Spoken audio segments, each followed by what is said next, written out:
last session, you guys were trying to decide what to do in Targos when the jog came back and got basically dumped on your party. There's a doggy there. Hanging out in town, you decided to go check out the tavern and saw a singing fish named Old Bitey, as well as some dwarves, which dropped a little hint that they needed some help with their lost, I guess, ore shipment that they were bringing to town. They had been set upon by a yeti, and their party had scattered, and they were less worried about the yeti having eaten one of their friends than goblins getting to the ore cart before they managed to get back. I guess it wasn't really ore; it was processed ore that was turned into ingots. Having a goblin in the party, he disguised himself to go talk to them. Made a deal that you guys would get some gems if you managed to secure the shipment and return it to them. So you guys decided to strike out across the tundra, found the valley that the dwarves have been mining in, and evidence of both the Yeti attack and someone having drug off a load of stuff. Turned out it was goblins, and they had found it. The dwarves weren't wrong about those dirty little goblins. You guys managed to barely fight off the goblins and secure the ingots. The leader escaped along with a few of her underlings. You don't know if that's going to come back and bite you in the ass. But for now, you have the sled full of ingots, and you leveled up. So you guys are in possession of a not really a cart, but like a toboggan type deal with like runners on the bottom. We are level 2 With now, right? yes, with a pile of ingots on top of it. Let me get that open. I guess I don't really need to worry about hiding anything because it's not on my screen. Let's see.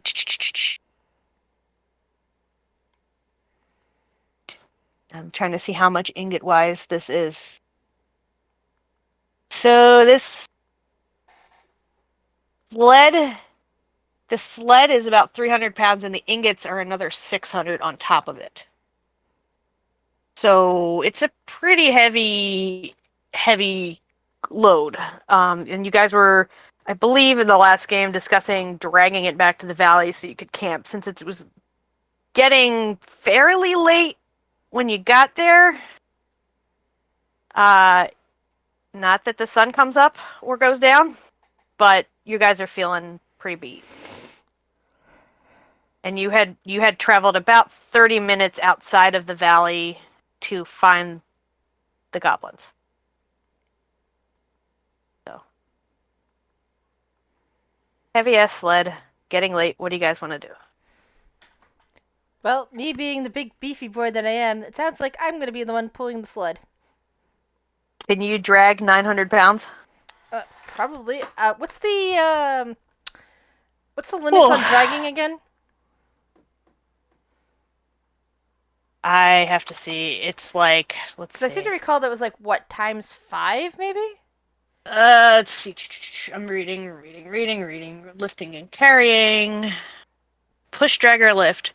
You can push, drag, or lift a weight in pounds up to twice your carrying Oh, capacity or so 30 times your strength score. 30 times my strength scores. My strength score is 18. That's math. Yeah. 30 times 18 equals 540, so not quite. So, yeah, you probably need a little bit of extra help. Let's see. I think she's a dex warrior. Let me look at what her. Well, I mean, Estelle has a little bit of strength. Gizmo She can pull 240. That's something. I mean, I think between Huskarth and Estelle, you guys, the two of you, because she's got a 15. Okay, so we I should think be able between the Minotaur and the Wood Elf, even if the Goblin rides on top of the sled, you guys should probably be able to get it back. I'm a light little boy. I'm like, I'm trying to figure out how much I weigh. Probably not. Oh, I haven't calculated that yet. Whoops. Probably not much though. Let's see. Looking at her sheet here. Click. She's going for Echo Knight. I don't even know what that is. I think that's isn't that from uh a Critical Role? It's a Dudamancy thing, isn't it? Oh, it's Explorer's Guide to Wildmount thing. Yeah. Yeah. It's Looks very cool. good. A friend of mine plays it in my campaign. It's very I annoying think as I don't well. think she gets that until 3rd level. Yeah, you're So, right. but yeah, I guess it's one of the books that I have linked to this campaign. So cool that she uses it. Yeah. I really haven't gotten to read through it, all the Wildmount stuff, but I just kind of grabbed it because I thought the Blood Yeah. Hunter would be in there, but it's Yeah. not. But I like haven't done much more than look through it. I just remember it from the podcast. But yeah, between you two, you guys should be able to haul it back to that valley, which would probably be a better place to camp than out here in the open, because Yeah, you're most basically out in the definitely. middle of the tundra.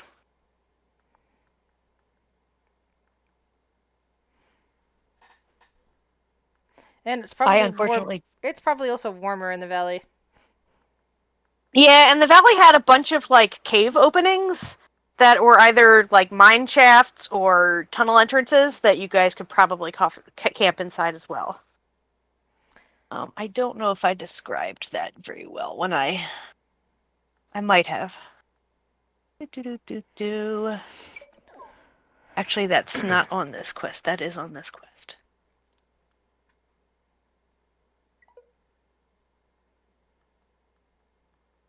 Let's see. So you guys passed through the Dwarven Valley. No.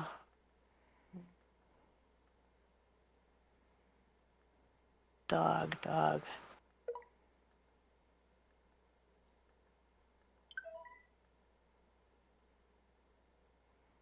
Yeah, there's tunnels carved into the valley slopes that lead into mines that are in the kind of shallow valley that they're in.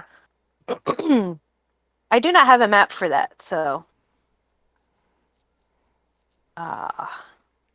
I'm just gonna leave you guys where you are. But We should check out those caves. What do you think, little friend? If we need a rest, I think a cave is a safer place. And not if there are bad things, unfriendly things living in there, though. Well, that's why we get rid of them. The bad things.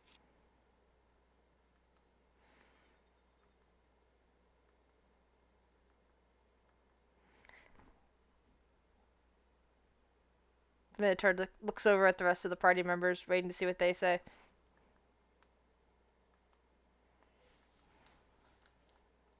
Yeah.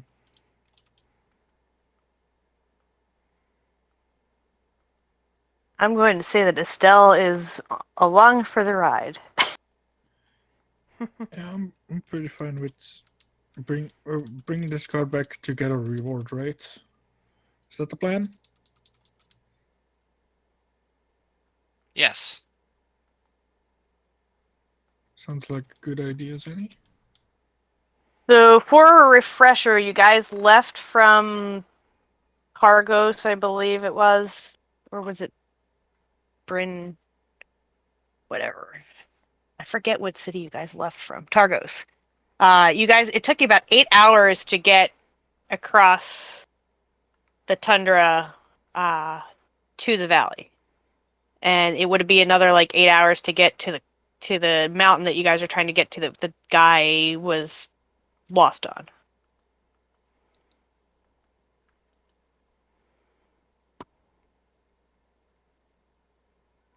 And you don't know what the status of the guy that's lost on the mountain is.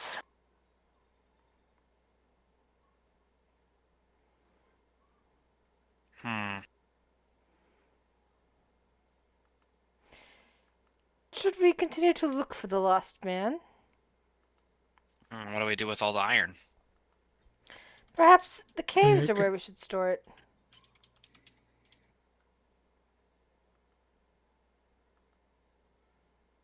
That's a good idea. Keep it safe for a little bit and just find a little hiding spot. Save the guy, come back and pick this up on the way back. Sounds like a plan.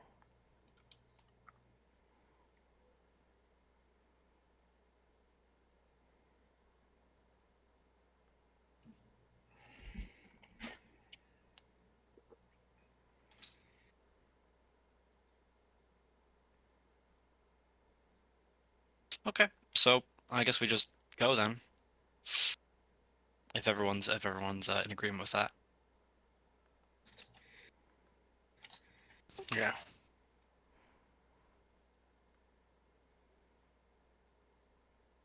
So you guys head back to the valley, find a suitable cave. It looks like these caves are fairly well used. Like it looks like the dwarves hang out here a lot. They do seem to go pretty deep into the mountain. And well, I guess you can investigate. I don't want to tell you what you think. You think. I'll do a Maybe you're little not smart enough to investigate. think those things. Maybe I am. Maybe I got a +5. Maybe I roll a 7. Maybe I don't want to take the smart plan because that Yeah. keeps these people alive. Maybe I rolled a 7 on purpose. Maybe I didn't actually want to know what was going on. And I was looking around too, but yeah. As soon as the words, well, maybe I got a +5 left my mouth, I knew it was gonna roll low. Like, I rolled That's just how it higher. works. I rolled higher than you did. I mean, Ugh. like I said, like you can tell that these caves go deeper, but you don't know if it goes deeper into a mine. You don't know, you know. Yeah, no, I don't know. dang, what's going on? Why is the 1+1 red? Guidance. What is that +1 for? Oh, guidance. Yeah, you guys don't know shit. Should I roll for Estelle? Let's see. Is Estelle smarter than any of you guys? Nah, we're not smart enough. Okay. Yeah, Let's see, Yeah, we're Estelle figure it is. out, figure it out. we did the She the doesn't smart, even have. we did the attempt at the smart party last time, and it ended in disaster. Oh, look at that! Estelle actually like she's going to bring up that she's been hanging out with the she's been in the area long enough to know that these mines, some of them down lower, actually connect with a dwarven settlement.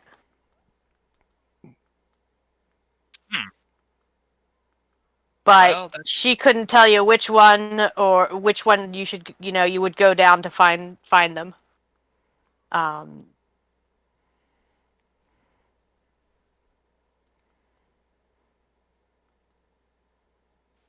But she's pretty sure they wouldn't mind if you guys camped.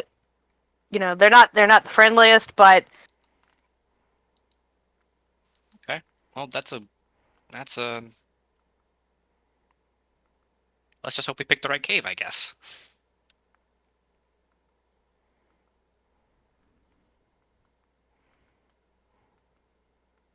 I guess we'll just pick a cave at random because we don't really know which ones are which.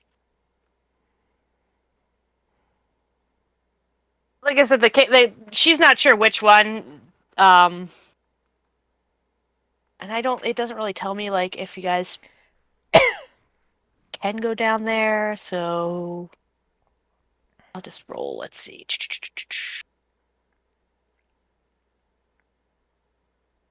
I'll just say you guys are fairly well sheltered from the wind and things that might be outside. No more frost in the body fur. So you guys Could set up watch, but your night would go fairly uneventful. Or what passes for a night in this place, which is, same as always.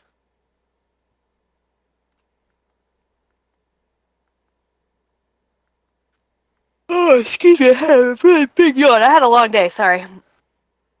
And this also looks like she would say that this looks like a fairly good place to stow the ore, because the tunnel kind of goes in and then at an angle. So if you put it around the corner, like, nothing passing by would notice it. If you guys are going to do that. Yeah, okay. We'll That set that sounds up. reasonable.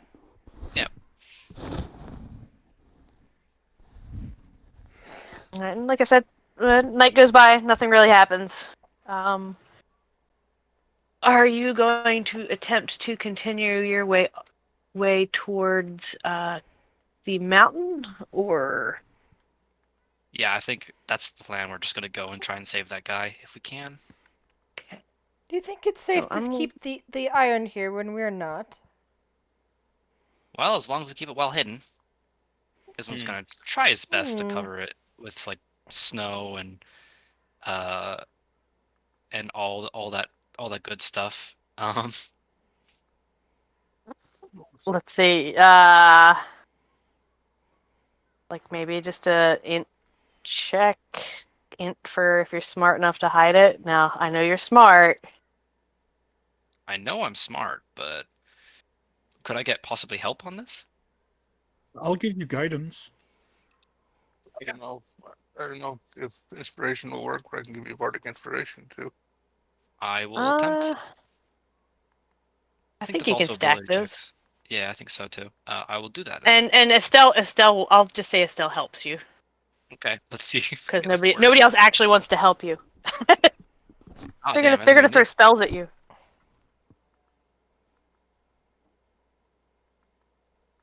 Hey, I'm helping by casting a spell. You're now. helping by casting a spell. Yeah. And Okay. I am your usually bardic helpful by charging things. Your bardic die is D6. It is, yes. Just so I can get the full number out to 27. So you hide it so well you're not sure you're going to be able to find it when you come back. Oh no. Seems I may have No, worked you too hard on I'm this. not going to be that. I'm not going to be that mean. But no, you hide it pretty good. This is where keen mind comes in handy. Yeah. I'm not sure if anyone of us has keen mind though. No, I mean you'd have to have a feat, and I know. It's Yeah. It's also considered a GM trolling feat. Mm. It's like I as a player don't remember, but the GM will tell me because I have keen mind. And then the GM doesn't remember. Yeah, it's like what? What are you guys talking about? I don't remember that. It depends on the GM. I can't remember shit tonight. So anyway, so he's striking outward. I'm gonna put you guys back on the Icewind Dale map, and you guys see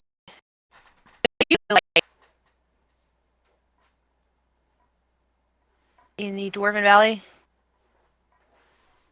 I don't know how to do. Huh? So, whereabouts again? Sorry. How do you do the thing where you drag people's view to the? Shifting. Is Yeah, it you shift shifting? Yeah. So there. Yeah. You guys are like roughly works. halfway there in the Dwarven Valley. And then Kelvin's Cairn is the place we're going. Yeah, you guys were heading for the big mountain.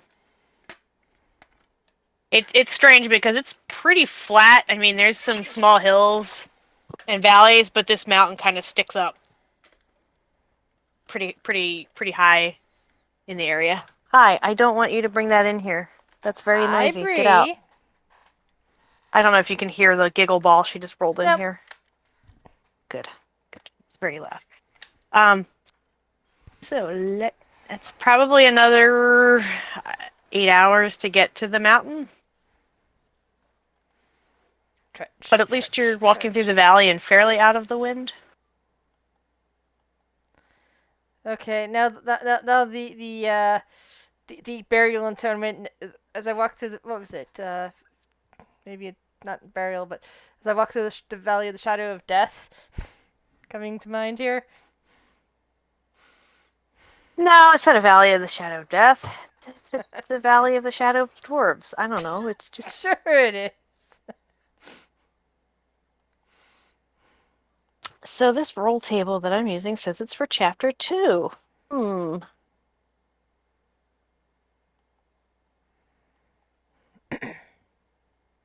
All right. Well, then there is no random encounters for chapter 1. All right. Well then, you guys don't get to do anything fun. Yeah, there's always the random encounter Arctic table that you can get from the compendium. Yeah, that's what I pulled up, and it says it's for. I'm not supposed to use it until chapter 2, according to this. All right. It says chapter 2, Icewind Dale. So, I mean, I could throw stuff at you if you want. We can get there. That's fine. Hey. So, as you guys are trudging through the valley, a blizzard does kick up at some point, but it really doesn't affect you because you're kind of low down and the wind kind of blows over your heads. Still a little hard to see, but you're in a valley, so it's unless you start trudging up a hill, it's kind of hard to not go straight. Other than that, it's fairly uneventful. And you find yourself at a map that I need to find. I was just looking at it earlier. Why can't I? There it is. There. And everybody can see, right? Yep. It should be lit up. Yep. Pretty much. Right, and let me get my thing here.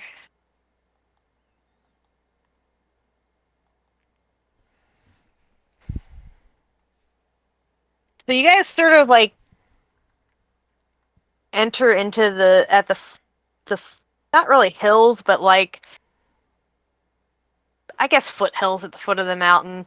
And the dog that's traveling with you gets excited and seems to like know exactly where he's going. So he kind of does that thing that dogs do where they run forward, look back, obviously wants you to follow him.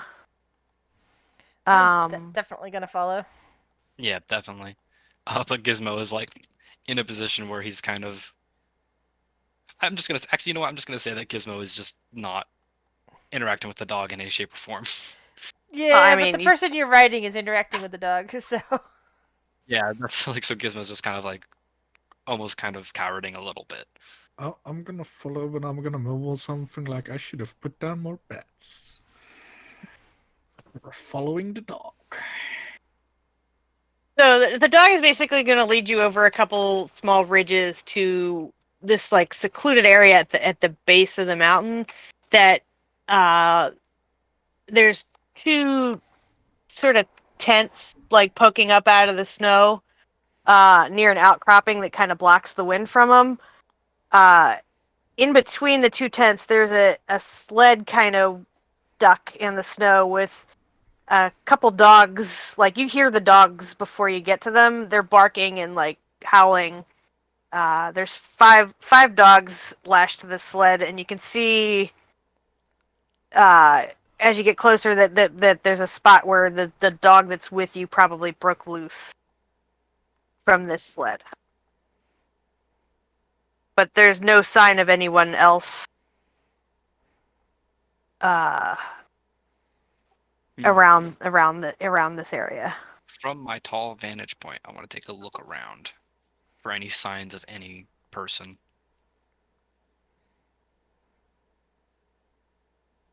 All right. Ugh. You don't really. All you see is the dogs, and they look kind of miserable. Hmm. Like they haven't been fed recently. They haven't settled on eating each other yet. No.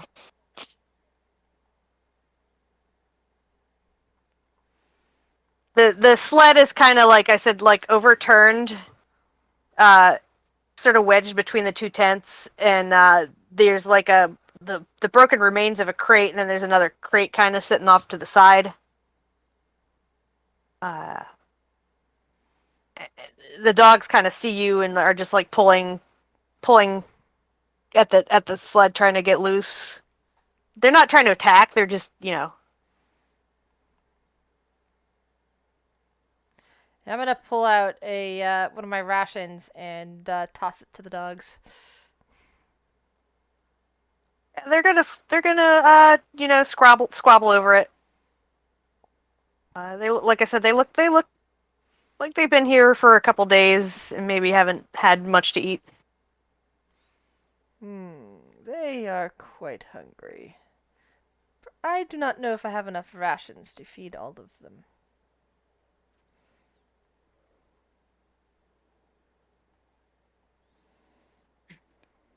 Gizmo just kind of holds on to his rations.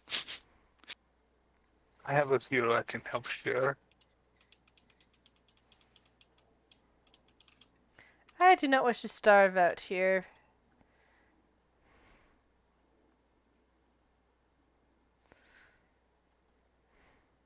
Although, of course, if we are all out of food and together, there is a likelihood I will end up eating one of you. I. that was. Okay, this might be a weird take, but shouldn't we eat you because you would provide the most food for the most people? There is that. If I were to be killed in some attack, I will be not unhappy if you were to eat my corpse. Yes.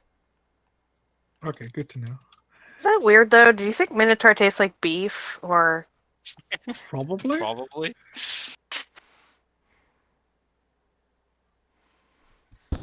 And just so you guys know, if you're going to eat me, you have to get through me first. You gotta catch me. You gotta catch me. I whisper in. Sorry, I Go ahead. whisper in the Minotaur's ear. Just so you know, if it does come down to that, I've got your back.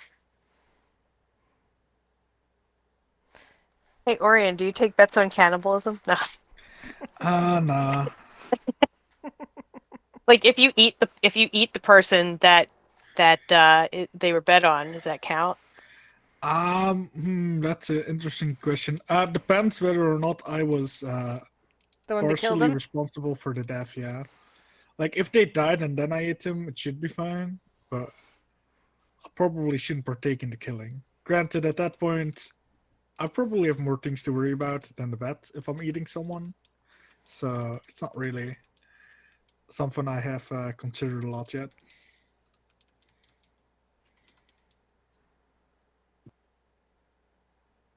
So after a few minutes, you notice the dog that's with you is just sniffing around, and after a few minutes, he basically just starts heading up the mountain. Like he looks like he knows where he's going.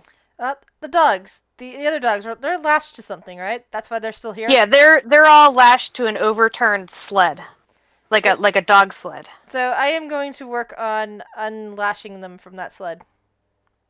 While he's doing that, I'm going to look around some more, like now get a closer look, see if I can find any footprints or anything.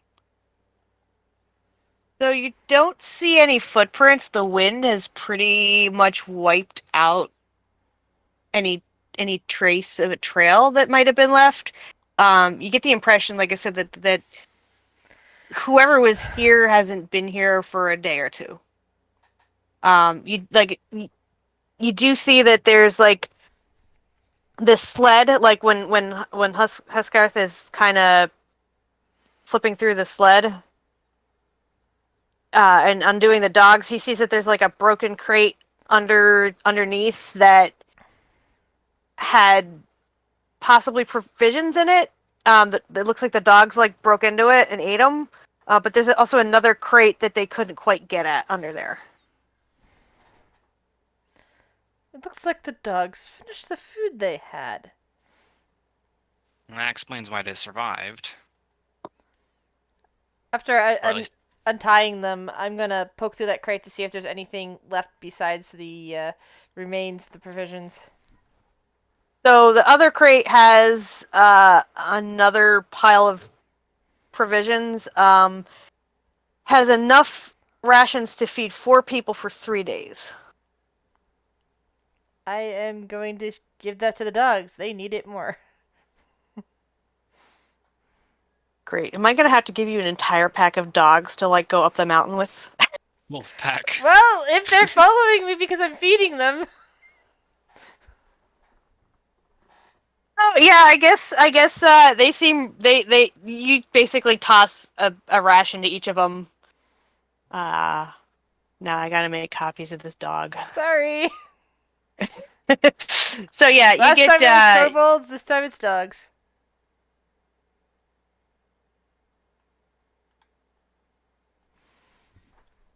there you go. There's 5 dogs. I seem to have made friends. Too Great, much to more things Gizmo's to eat. chagrin. Great. Gizmo, would you rather stay on my shoulder, or do you wish to ride on one of these? I'd rather keep a wide berth from them. Thank you. All right. Yeah, they're roughly wolf sized, so they're fairly big. Like if you've ever seen like one of the big like Malamute husky dogs, Yeah. they're pretty big and pretty fluffy. But your original dog, like I said, he's sort of like was sniffing around and started heading up the mountain a little bit, but he's kind of looking back at you guys. He's doing the, well, are you coming sort of face. Pretty much. Shall we follow? Sure. We should, yeah.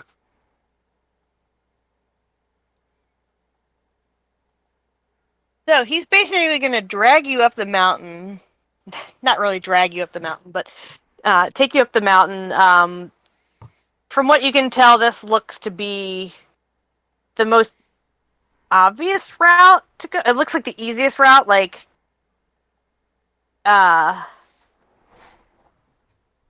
it's probably the way they came up. As you're heading up, right about here, you see a couple like mountain goats kind of chilling up on the side of the mountain. They're just eating some weeds. You know how goats kind of like stick to the side of mountains on like little tiny like impossibly Yep. small ledges? They're doing that. They have suction cup hooves. They're pretty awesome. But they seem indifferent toward you. As you get kind of closer, they kind of make buying sounds and kind of spring a little higher up the mountain.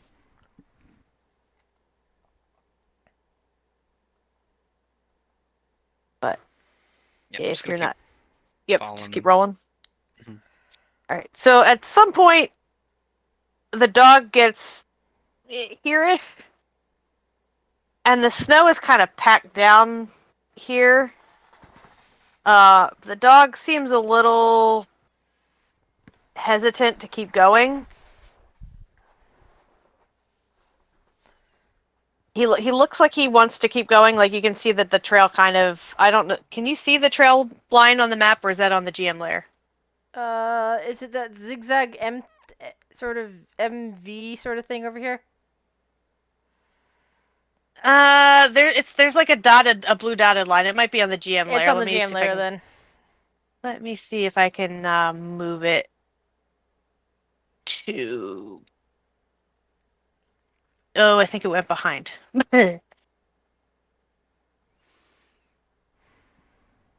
I don't know if I can get it.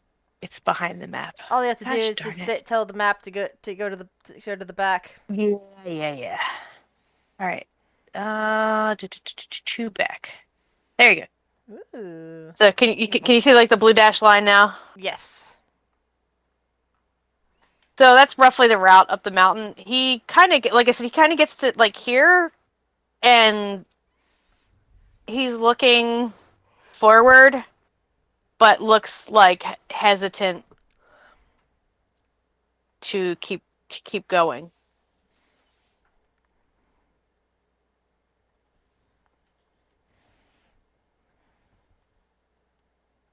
Hmm. I inspect the passageway. Was that? I inspect the area that he's kind of reluctant to kind of go forward on.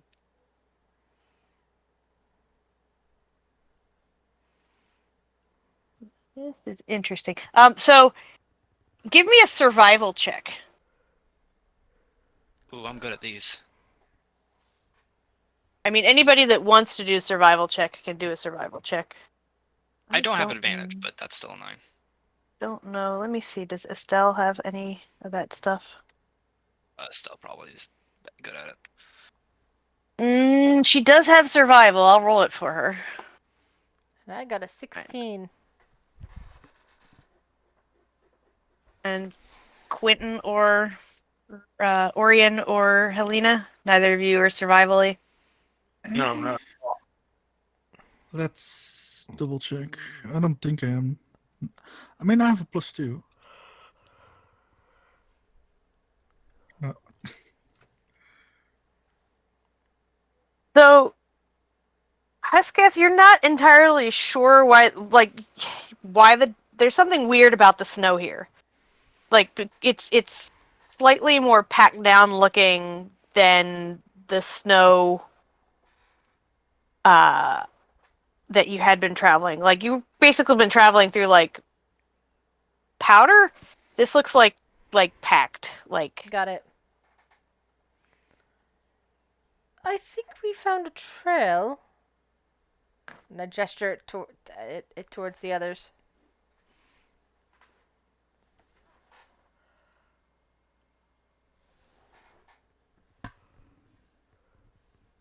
Oh, wow, that's useful. Should allow us to get to wherever. I mean, if I was a stranded human, I'd probably follow trail too. Or perhaps the stranded human is the trail. Is the trail? Yes, that they left the trail. They did not follow the trail. I do not know. Yes. Yes. You- I you- thought you you said kinda- is the trail instead of left. you're not getting like the impression that this is a trail really though, because like I want to say not the entire mountainside, but like it doesn't look like it's just a single like track packed down. The whole area is just different looking snow wise.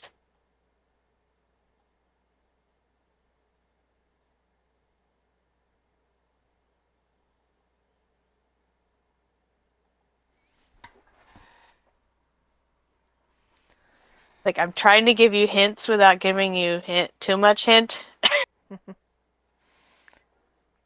Well, all I know is that I'm currently walking up that trail. Okay, so you're what's your guys' marching order? I'm probably in front, Uh, which means Gizmo's probably still on my shoulder, unless he jumped off. yeah, I'm still on Oscar's shoulder. I'm gonna put you guys in a line, like who's taking up the rear, or like put Estelle in the back. I'm pretty hardy. I'll take the front if that's needed. I mean, maybe the barbarian. I'll be in the middle. That sounds good. Okay, and we'll just put Estelle at the end, and then like I guess the one dog is sort of in the middle, and the rest of them are all trailing behind. So Marching order of the party. How close together are you guys? Relatively. Yeah, you guys have all. If this is really, really freaking specific. Let's say I'll let there be like a 10-foot gap between me and the person in front of me. You know the COVID rules.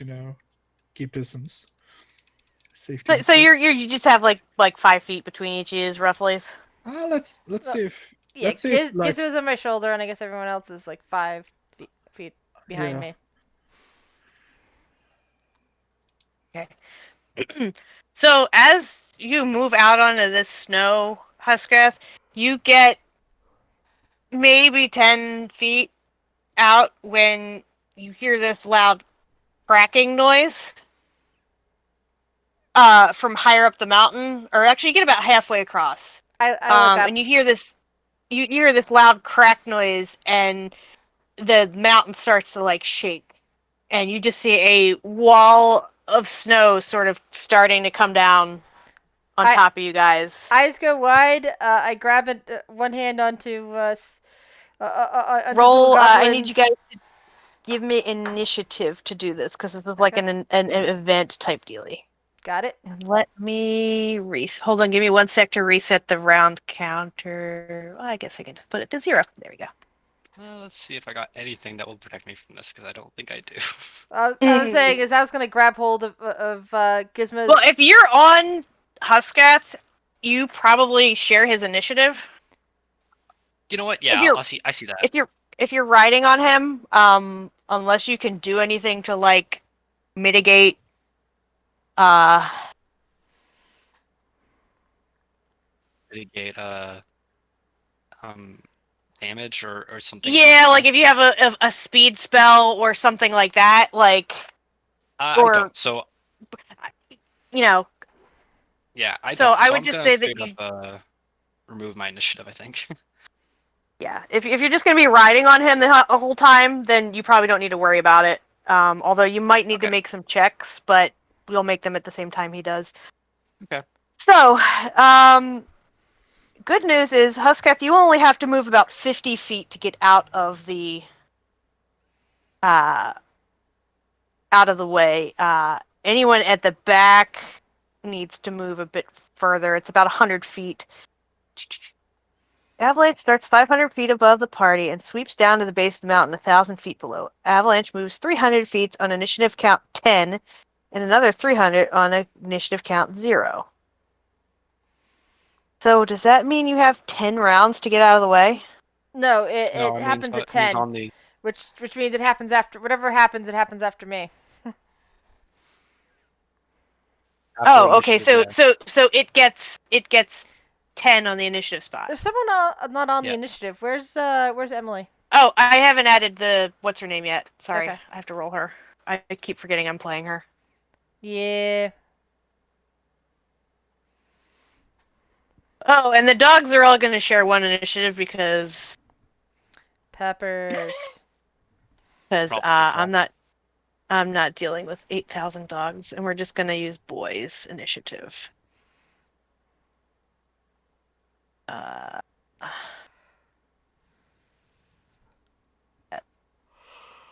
and I guess I can manually add something to the initiative counter, can I? Yeah. Add a cushion. We'll just say Avalanche.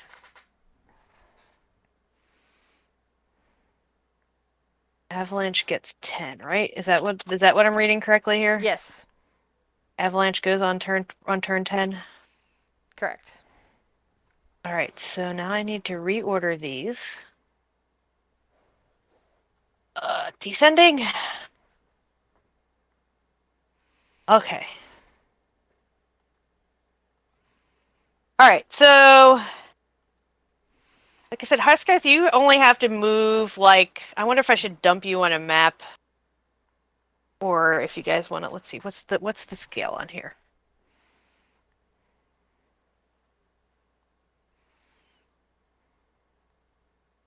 Maybe do you this way?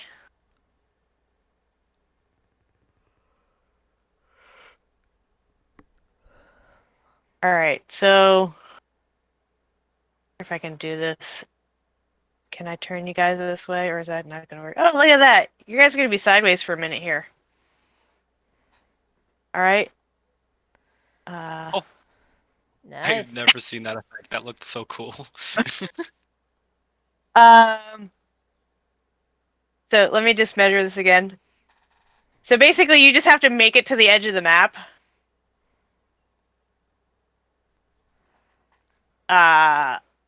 Using your movement before the avalanche squishes you. Like I said, all the dogs are kind of in the back. Okay. All right. So Orion, wall of snow coming right at you. I am gonna quickly double check if I have anything cool. Let me make sure too. Oh, oh god, I forgot. I rolled a 1 for health. Okay, so the avalanche is 200 feet wide. Huskath, you were halfway across. So the person in the back kind of has to move 200 feet. Weird question. So they actually have to make it further than the edge of the map. What if I magnify gravity?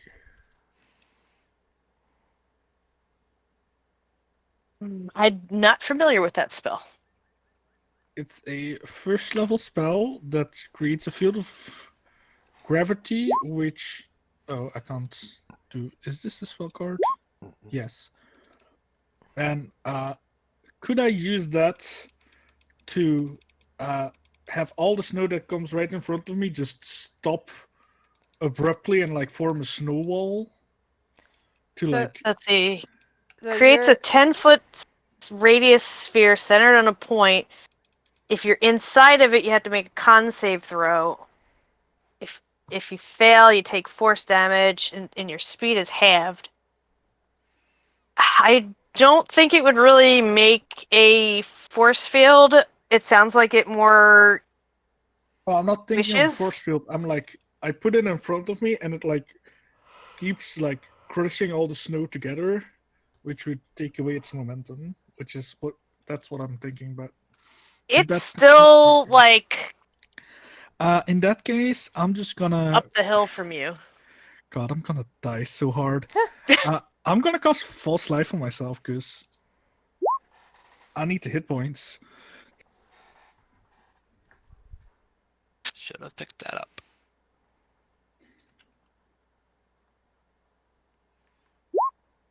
I'm trying to see like. Okay, can I Says- try and like take shelter somewhere behind someone, or do we just need to get on there? No, you guys only have to move 100 feet, so you're actually good. Huskath, you probably only have to move 50 feet because you're halfway. Yeah, and I can do that in one turn.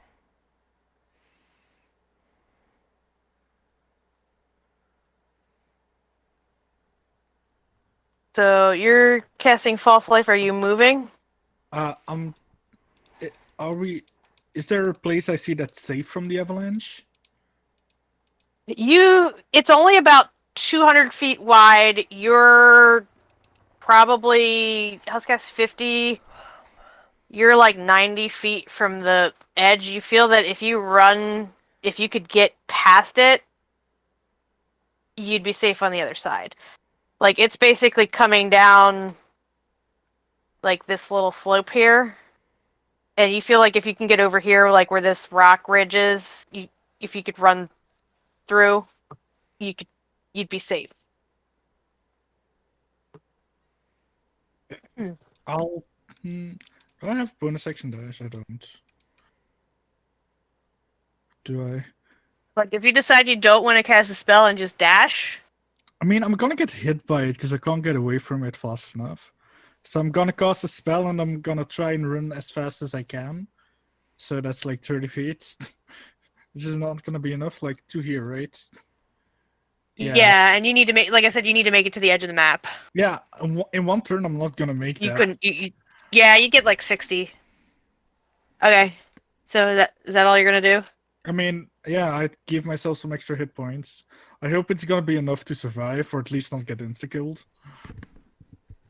Okay, so it's the dog's turn, I guess. Let's see. What is the dog's did pull up your sheet, didn't I, doggy? Where'd you go? Where'd you go, puppy? I don't know if you can hear my dog. It's barking in the I background. can hear you, Doug. You can hear her? Yeah, Sorry. I was just thinking. It's like Bree is the one on this mountain. He's playing ball with her, and gets really excited. Oh, that's good. So this Durg this Durg here is gonna go. He's just gonna dash and go 100 feet. And 100 feet. So he's like just 10 feet shy of the edge of the map. Just want to make sure I measured that right. Yeah, so he's 5 feet shy of the edge of the map. The rest of the dogs are all going to follow suit, and I don't know if I can just grab them all as a group and move them, or if that's not going to work. You should be able to. Probably. Oh, look at that! Woo! Yeah, they're all dashing 100 feet. That's pretty cool. I just moved all those dogs with Q. So. Although they probably would have been smarter to run back.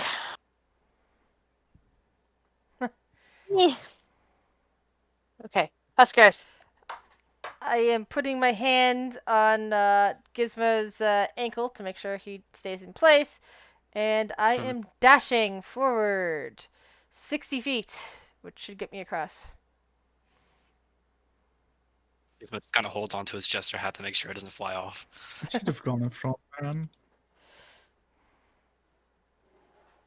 Okay. If I had a spell that would help, I would cast it, but Let's see. I don't think Estelle can do anything fun. Let's see. She's got Second Wind, Wander, Action Surge. I don't know. Would Action Surge let her move again, or is that just an attack? That's just an You can attack, I think. Oh, unless it's one action. Is it an Yeah, attack It or an says on your action? turn you can take one additional action on top of your regular Which means action. you can use a dash I just- action. I just don't know if I should blow her Action Surge, because she only gets one of them, right? I mean, she gets it back on a short rest, so it's Yeah. not that bad. So she'll just Action Surge, so she gets 35 movement too. I'm not sure what gives her 35 movement. But anyway, she's just gonna basically dash and Action Surge to get across without, so that way I don't have to worry about her dying. So she's safe. She's safe. Just the standard Quentin character dying.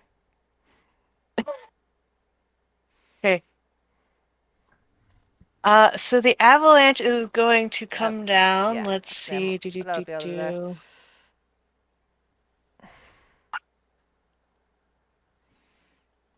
Avalanche starts 500 feet above the party and swoops down to the base. So the avalanche comes down 300 feet. It's still 200 feet above you.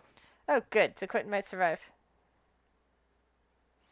Oh, I got another shot at this. Gizmo, you're basically not going to do anything, correct? Because you're basically. with Husker. You can move your token though. Oh yeah. Just move all the way up. Did you there. make it all the way to the edge? Oh, I thought I had. I was like. Right... You. Oh yeah. You only had to go like. Yeah, and I could. 50 You said feet, right? You said the edge Yeah. was 50 feet, and I could move 60, so I figured I'm right there. Yeah. Okay. All right.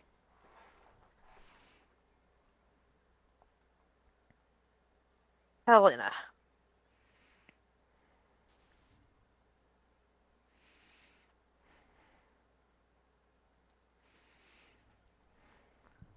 As far as I can go.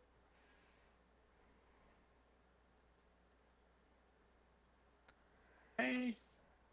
Why is round counter still 4? I set you to 0. I guess there. Okay, so let's do 1 now. Orion. Movement and Hi, Pax. action to dash. So 60 feet, is that gonna get me safe? Or Safer. Oh, not quite. can someone pull me, please? That's all you could do, right? Bonus action cry. No, crying is a free action. We know this. Crying is a free action. So the rest of the dogs make it across. I'm just gonna leave them there because there's not enough room on the edge of the map for them. Huskarth, you're already there. Yep. Can you? Well, I was gonna say, can you make it to Orion and run back with him? Is Where? he gonna attempt to? Well, that's what I'm saying. If you can do that if you want, you can Or grab him. yeah, that's true. Orin's But- Orin's light. I'm gonna set Gizmo on the ground. If the GM allows me to make extra movements like that. Run forward, grab Orin, and then it's half movement back. I mean, if you don't want to do that, you don't have to. I'm just trying to think. I'm not sure if since grabbing him would then be Can an you action. if you can straight up carry him? Yeah, I'm not sure if grabbing him would be an action. Do you view me as a person? grabbing or as him an would object? be an action. He's 30 feet away. The only way I Yeah, got there you in wouldn't the have first enough place movement was- to grab him and run yeah, back. If, so if I can't. yeah. I've got Gizmo to consider. I can't put Gizmo down and run after Goran. Oh, okay. So you're basically just like yelling encouragement. The only encouragement in holding holding Gizmo on my shoulder tightly so that he does not fall off it or get swept away in the chaos. Time for a new character. Let's go. Estelle is just basically there. Avalanche comes down another 300 feet. So the two characters that are in its Avalanche moves 300. Oh, it actually probably should have moved twice. I mean, I don't know. Do avalanches get dash actions? I don't think so. They do. Well, I think it says it moves 300 feet on initiative count 10 and another 300 on initiative count 0. Oh, so it it moves technically twice. Ooh, gets that's not good. two. But you know what? You guys have already I've already missed that move, so it's still gonna plow into Helena and Orion. Yeah, so probably won't change it anyway. So let's see. Avalanche occurs on the area by twice each round. Travels through. When an avalanche moves, any creature in its space moves along with it and falls prone, and the creature must make a DC 15 Strength saving throw, or take 1d10 bludgeoning. 1d10 is doable.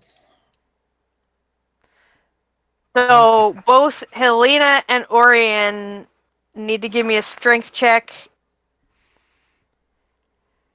Checker save. Or yes, Dave. So neither of you make it. So you both take 1d10. 5 points of bludgeoning, and you get swept.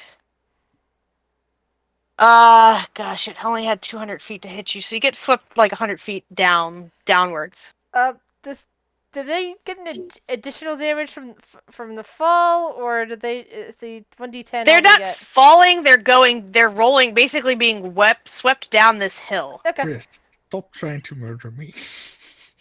I'm not trying. I'm just thinking that you guys are gonna be traveling up some icy slips in another game at some point. I have to remember these rules.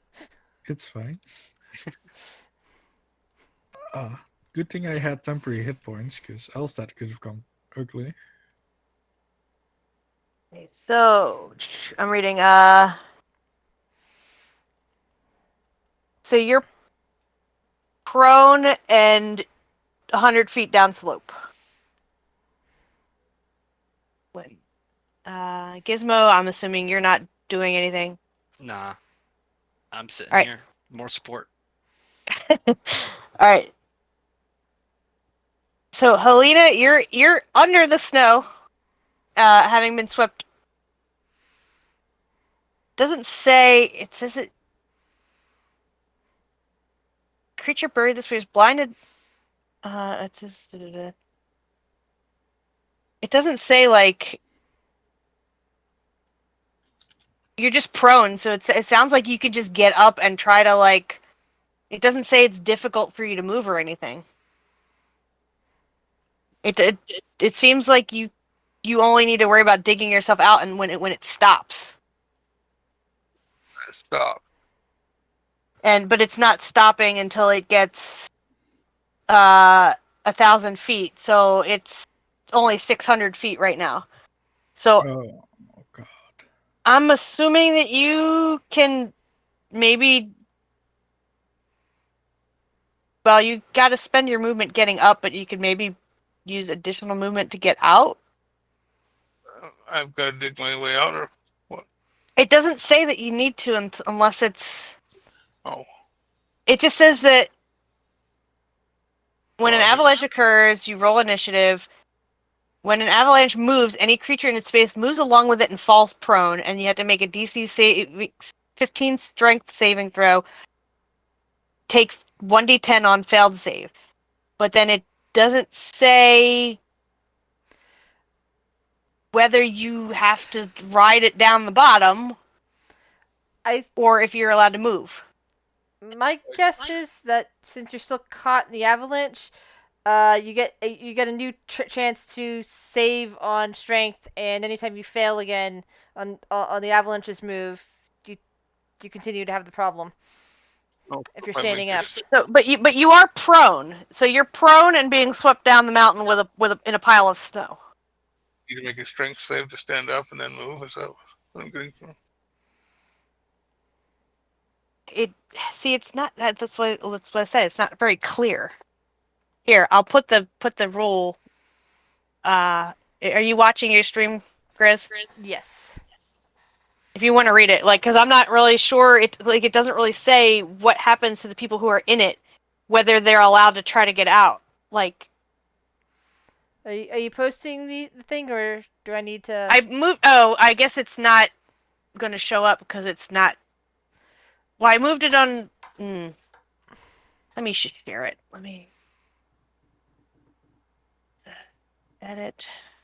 I'll share this to Grizz. There you go. Now it should be in your journal. Wilderness survival. All I'm seeing is the player art of the Stalking Yeti. Oh, really? I guess the rest Didn't of show it's under. you? Guess the rest of it's Oh. under GM only Hold section. on. Let me paste that into the. It tells you what to do like after it stops, but then it doesn't tell you what to do while it's still rolling. All right, now can you see it? Okay. Avalanches. The following rules can be used for rock slides as well as avalanches. An avalanche is a mass of snow and debris rapidly falling down a mountainside. The 300 feet wide, 150 feet long, and 30 feet thick. 30 feet thick, that's bad. Creatures in the path of an avalanche can avoid it or escape it if they're close to its edge, but outrunning one is nearly impossible. When an avalanche occurs, all creatures must roll initiative twice each round. On initiative counts 10 and 0. Avalanche turns 300 feet until it can travel no more. When an avalanche moves, any creature in its space along with it falls prone, and the creature must make a DC 15 saving throw, taking 1d10 bludgeoning damage or a failed save or half as much damage on a successful one. Okay, so that means that that the save wasn't for being prone; it was for how much damage you were taking. When an avalanche stops, the snow settles. You guys are still being swept away in it. So it hasn't settled yet, which means that you can't actually get up yet. It says when an avalanche moves, any creature in its space. So they are prone. Whether they make the save or not. So the they're prone. the save is to see how much damage they take every time it moves. This is really bad. I'm pretty sure those two characters are gonna die, unless you keep rolling ones. Because basically, what I'm reading from this is that each time it moves, which is twice a turn, they have to roll DC 15 to see how much damage they take.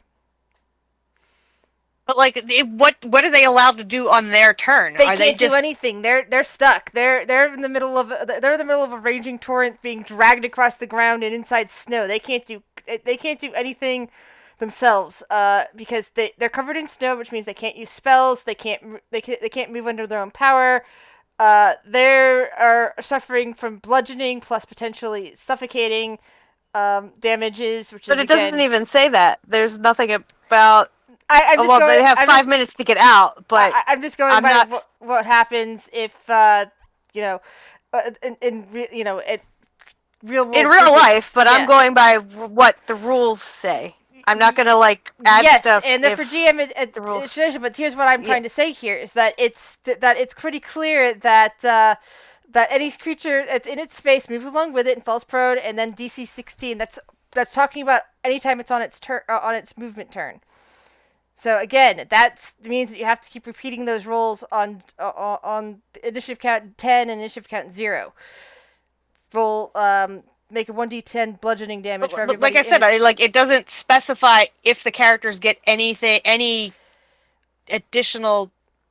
It basically. Do I just assume that they're gonna get however many rounds to get down the 1,000 feet? They can't do anything until other than make saves I mean, for damage. They can only make saves. That's what I was trying to say. I was pointing out that. But it doesn't. It implies that without having to say it, because it's talking about it's basically saying what happens when the avalanche hits them. They're being dragged along. They can't do shit because they're prone. It says that there's no saving throw to keep them from going prone. The saving throw is merely to see how much damage they take. And since they're being swept along, it continues. Okay. It's basically, well then I guess they're basically being dragged along, battered about until you reach the bottom part. How high up were we when this happened? Well, it only goes 1,000 feet down. Yeah. Hold on. Let me see where it started. It started like 500 feet above you. It started 500 feet above us, but how many feet down was it? Because that's going to be where it stops, regardless of how far it can travel. That's going to determine. Yeah, it's going to determine if they survive or not. It started 500 feet above you and sweeps down to the base mountain 1,000 feet below. So it's technically in 2 turns it would be at the bottom. So we were 1,000 feet up already. I didn't. No, we climbed up quite a few. I remember that. We were climbing up. I don't think it's. Yeah, I don't know. Where we found the dogs was not the base of the mountain. It was somewhere in the mountain. Okay.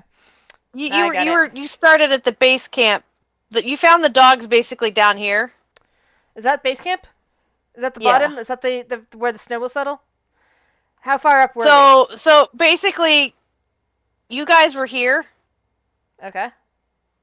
I'm assuming that the snow is gonna settle like here. Okay. Or down here. And that'll determine how many rounds of damage the others take. But it says it started 500 feet above you and then sweeps down to the base mountain 1,000 feet below. So, is it going 1,500 feet or 1,000 feet from where you guys are standing? Because it's 1,500 feet total. Okay, so it's gone 600 at this point. Mm-hmm. Because I screwed up and I've only given it. Yeah, but and if it's only gone 600, I believe calculation. So it gets 2 more. So they're going to take 2 more turns of damage. Yeah, 2 to 3 more turns. Yeah. So all right. I'm probably dead. So I mean, so both of you give me another strength save. We'll just do this where we'll take it off the turns because none of us have the ability to help them technically. Yeah, and we don't have the ability to help either of them. And if you guys go to 0, you don't. It doesn't. They can still dig you out. Yeah, we can find them, but it only takes so far away, so there's no way you guys can get here. I mean, unless you guys jump off the mountain. But that's true. They would then have to, if they go down to 0, they then have to roll a 20. You know, they then have to stabilize from death saving throw and then be dug out from suffocation. But it looks like they're also allowed to make checks to dig themselves out. Yeah, assuming that they're conscious, yes. Yeah, if they're conscious, but so yeah. I'm just saying is if they go unconscious, I don't think there's going to be a way of us saving them because they're going to be too far away.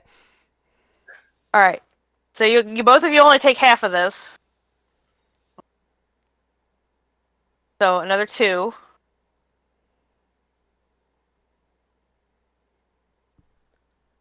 Now just be glad that I screwed up and didn't give it 2 rounds, or you all be stuck in this. Well, except for me and Gizmo. Well, no, if it had moved on round 0, you guys might have been... maybe not. Well, it doesn't start on round 0. It starts on, like, round 20 or 25 or whatever the highest thing is. 0 is the end of the round. Okay, so one more strength save from both of you.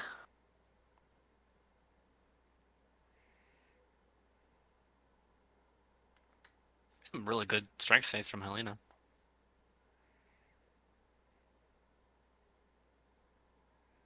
Yeah, but avalanches are scary. Like they legit are. So Mm-hmm. Quentin, you gonna roll one, or are you just gonna throw in the towel now? Oh, I think you rolled sorry, 7. what? Didn't I roll Oh, twice okay, he already? rolled a 17. I'm sorry. So you rolled a 12 and a 17. Yeah. So All how right. much damage do I take? So you took the full 4 the first time. Helena took 2 the first time. And you both take 1, I guess, or is it Yeah. round up? It's round down. Okay, so So you guys should be all right. As Should be. assuming okay, so now they gotta dig themselves out, I guess. I assume Gizmo and everyone else is gonna probably be rushing down to like try and get down to them so we can save them. Yeah, that's But still gonna take So- time. What yeah, am it's I? gonna take time. What am I rolling to get out? Is there what 1,000 feet So down? so it says that the creature gains 1 level of exhaustion for every 5 minutes. It can try to dig itself free as an action, breaking the surface and ending the blinded and restrained conditions with a successful DC 15 strength check. So Check.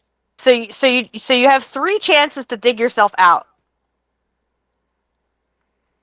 So more strength checks. Hopefully you didn't use up all your good rolls. I mean, Oh, can I just?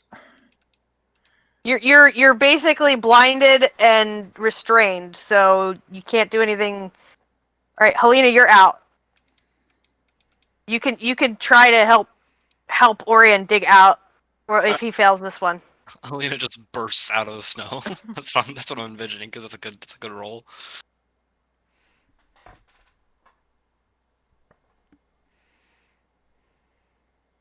Oh yeah, can I cast guidance on myself before attack? That's 16.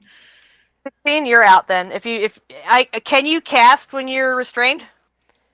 I actually don't know. Depends more- on what components guidance has. I'm more If thinking. it's got somatic, then maybe not. Yeah. Uh, I was thinking if it had material, probably not. I don't actually know. Well, actually, any of those because you're also when you're trapped into there, you really can't speak either. It doesn't say that you're silenced. It just says blinded and restrained. Yeah, I think you could speak technically. It's just like it would be going into the snow. it has a vocal and somatic component, so I don't know. Yeah, so you wouldn't be able to Probably move your hands to cast it, but Helena can try to help dig you out. Yeah, that's fine. A Assuming I- creature that's not restrained or incapacitated can spend 1 minute freeing another creature buried in the snow. So, So I'm just okay. but you can keep making checks to see if you get out before she digs you out. Nah, if I hear she's trying to get me out, I'm just gonna chill here. Still have to find him though. It's a problem, I think, don't I? It doesn't say anything about you having to find them, but if you really want to have to roll perception No, it's up or to you. investigation to see where he is, go for it. Y'all wanna try and kill me all the No, time. Oh no, you don't know where he is. Your eyes are crusted shut with snow. Quentin, give me another strength check.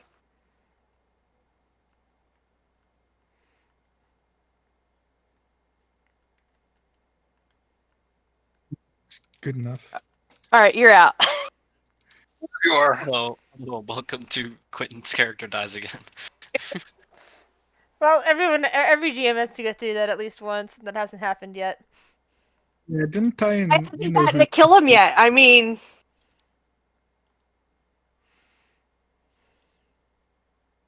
Grizz has killed him plenty. I haven't. This is his first game playing with me, so I haven't gotten to kill him yet. This Do is not true. like you guys keep talking about that. Could you guys not? I don't have a pool So myself. I can't end that, you know?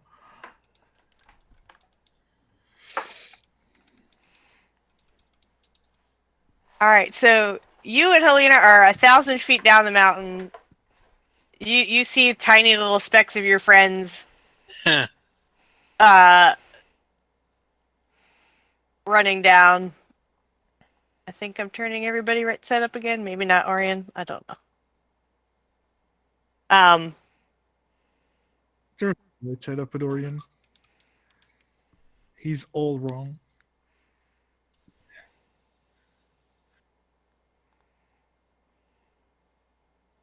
Well, like I said, just be glad I screwed that up and didn't give the Avalanche 2 rounds, because that might have been worse,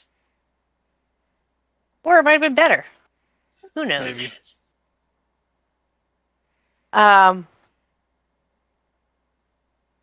But yeah, I'm assuming you all make your way down to check on them.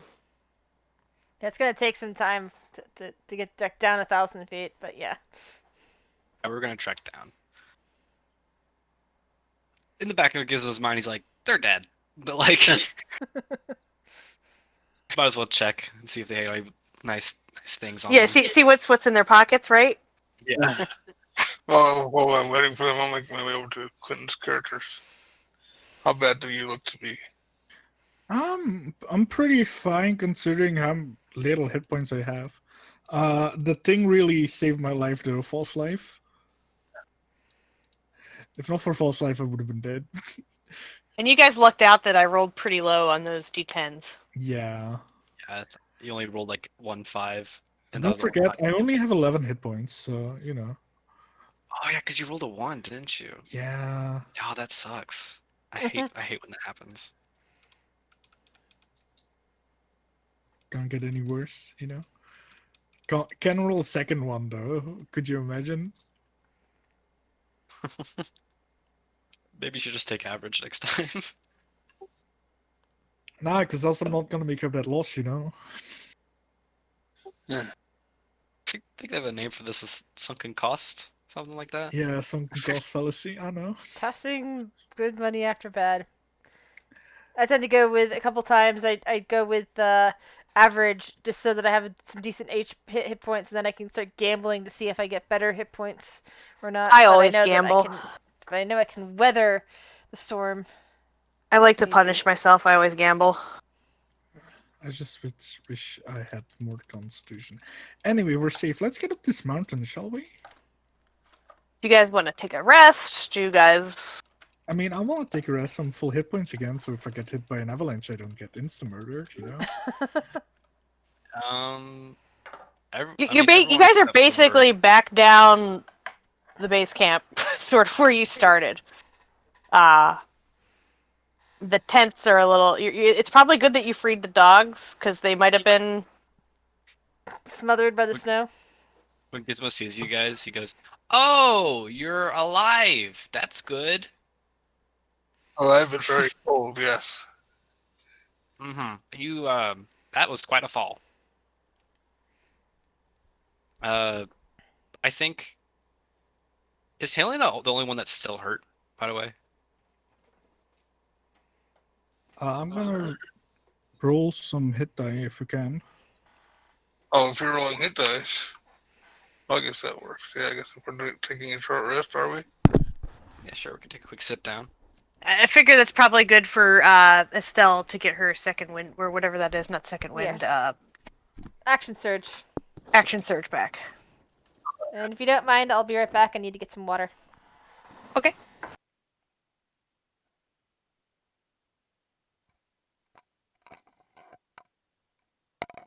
Didn't take long at all. You're getting some good rolls tonight. Yeah, so far. Are we? I don't know. Well, Helena is. You're not. Although that four on her perception wasn't too good.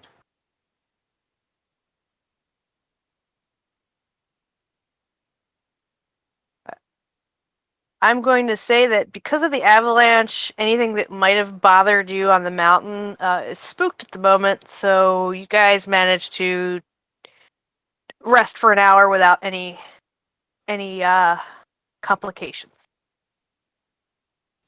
And short rest, don't I? It's cold. You don't have any fire, but you have a pile of dogs. Oh, it has to be a long rest. That's just as good as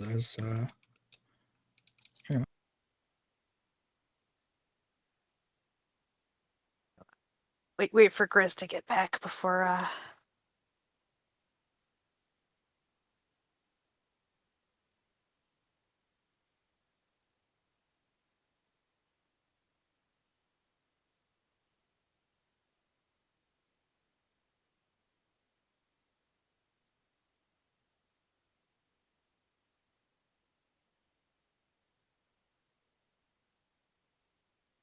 Oh, I wish I knew what was wrong with this Twitch studio. Couldn't load a.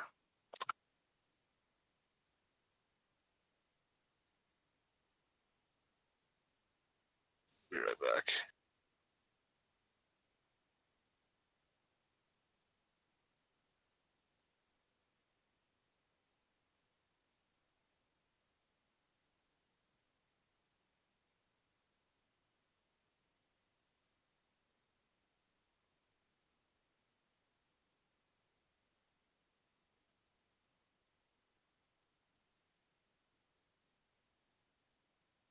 Years ago on security software. Maybe it is.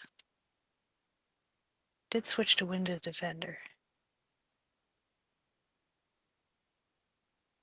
King.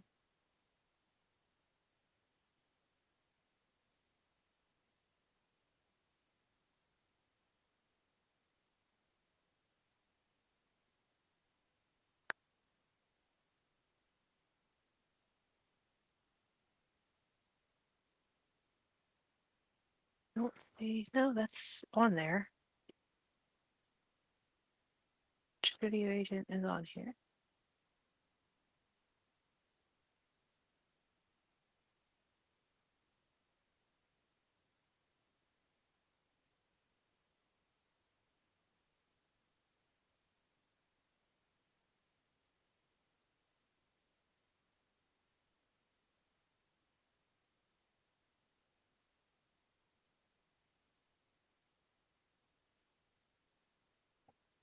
I wonder if I just need to uninstall it and reinstall it.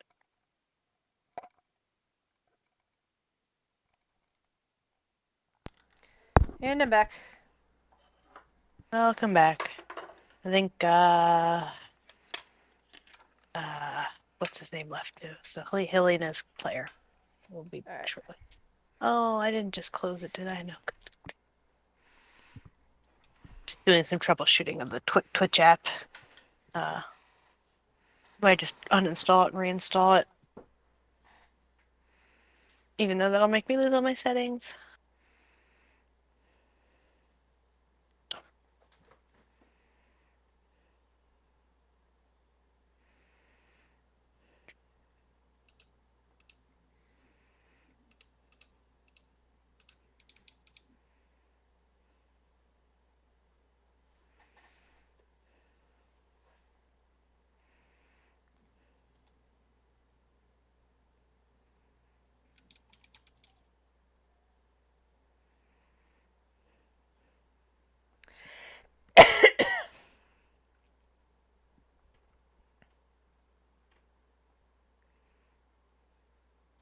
Back. Welcome back. Okay. Everybody here? Yep.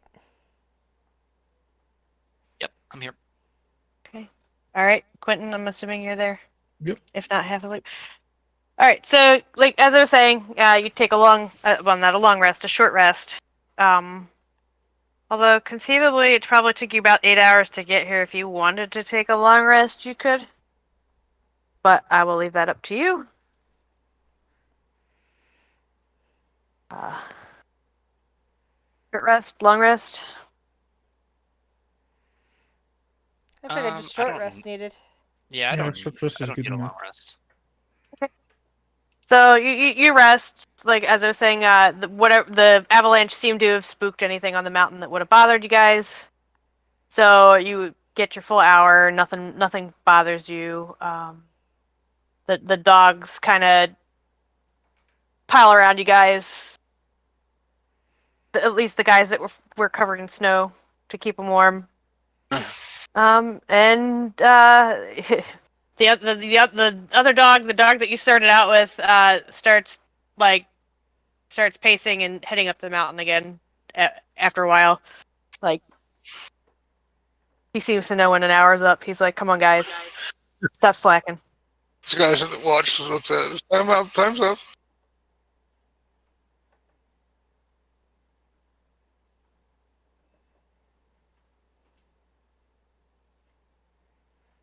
So you guys heading back up? I know I am. I guess so. Right, so you guys work your way back up.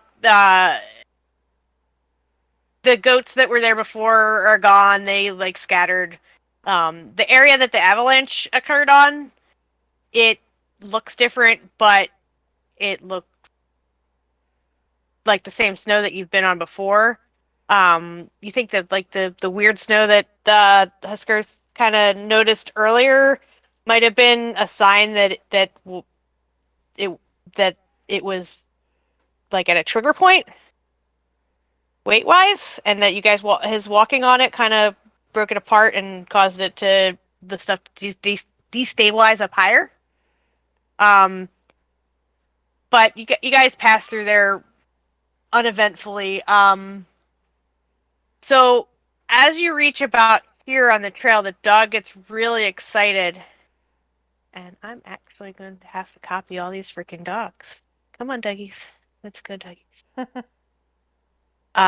He gets excited and runs ahead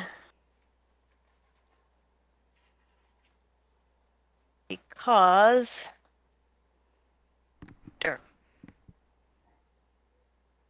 all right. Can you guys see? Yes, I can. And there's darkness beyond. What looks Okay. like a pool of water. All right. I'm gonna paste all these dogs in here. Dogs. Why? Why won't you move as a group? If we're in an area, then I'd hop off of. This looks like a good point to hop off of Haskar, so I'll be on my feetsies. Are you So sure you're you wish basically to walk, little one? Sorry, I didn't quite hear that. He's asking if you're sure you want to walk. Nah, I gotta stretch my legs. All right then. so. All right. And like I said, you guys, how far can you see? Can you see the whole map or just like your normal vision range? Normal vision range, which is almost the whole map, but most of it's dark. Which means I see Okay. only like a small circle around me, and then I see a bunch of gray tint. Okay. I can see 60 So feet. I'm good. so the dog runs up, and I've got Estelle too. Dang it! I just want the dog. I don't want both of them. I just want the dog. Come here, dog. He is glued to her. The dog runs up, and you see him nosing at what looks like a prone figure, laying at like the base of like a hill. Like this is sort of just like a crag on the side of the mountain. Yep. I rush with Helena here, and I. Oh, And it's sort of like these rocks are kind of jagged. And he's laying face down in the snow. He's alive, but he looks like he's pretty beat up.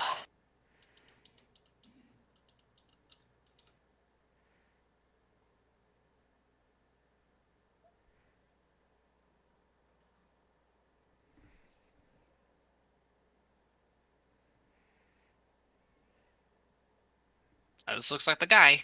I'm not strong enough to dig him out. I am, and I start trying to get him free from this.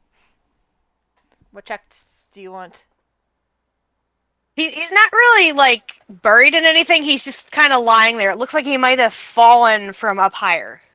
All right. From the looks of it, it's just like there's like just some like boulders there. I am going to start checking him over to see if he looks like he's safe to move.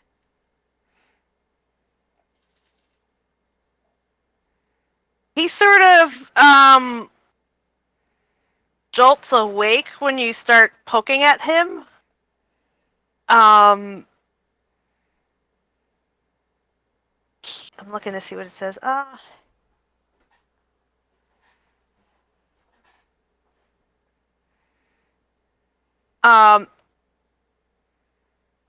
He doesn't really jolt awake, but he's like semi-conscious. He looks safe enough to move, but pretty beat up. Alright. I will lift him up and carefully sling him over a shoulder. Why are you telling me to? I don't want to edit the sheet. Jesus.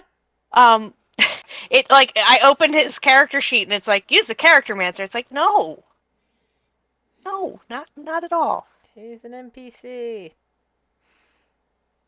Let's see. I need to see something on that.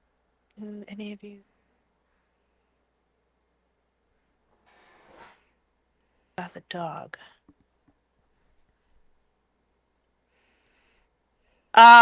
So as you guys are crowded, like Estelle did move up with you, but she's kind of like. Estelle moved up with you guys. Orion, are you up with them or are you hanging back? I'm up with them. Sorry. Oh, Okay. Estelle is like with her little like squadron of dogs here apparently, because yeah.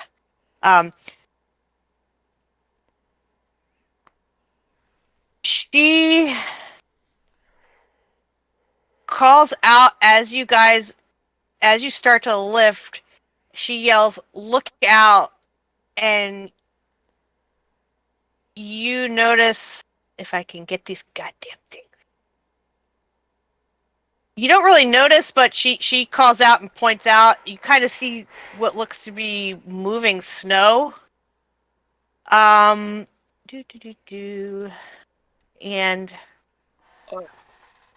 two like no. big cats, sort of like. Have you ever seen like stealth cats kind of appear? Like you Yes. startled them enough to for them to reveal themselves, and they were slinking up on you. There. Ah. And they're kind of above, like not above you, but like coming down the mountain, slinking towards you. Why is the song from And Lady and the Tramp now playing in my head? so I'm gonna need initiative because they're gonna try to munch you. Yay! Munch. Ooh, big Character sheet. cats. Really big cats. Yeah, they're really big cats. Well, at least we got doggo companions.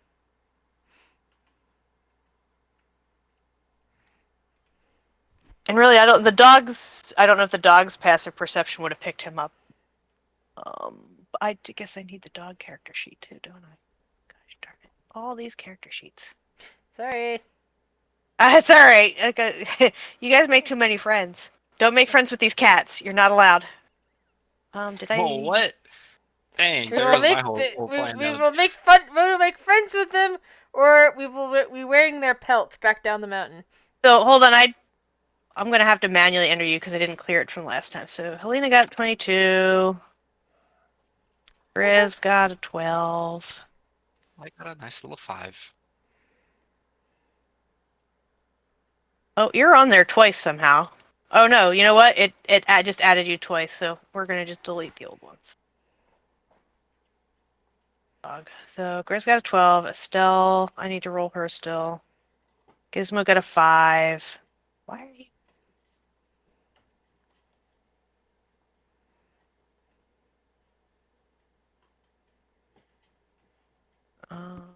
Helena got a 22. Okay, I still need Orion, I guess. oh yeah, sorry. Where's it? Why can't I click on her? Yeah. Oh, because I'm not on the map layer. Or the token layer. I was Jesus. thinking about casting sleep, but I realized that that's probably not a good idea. They probably have a lot of hit points.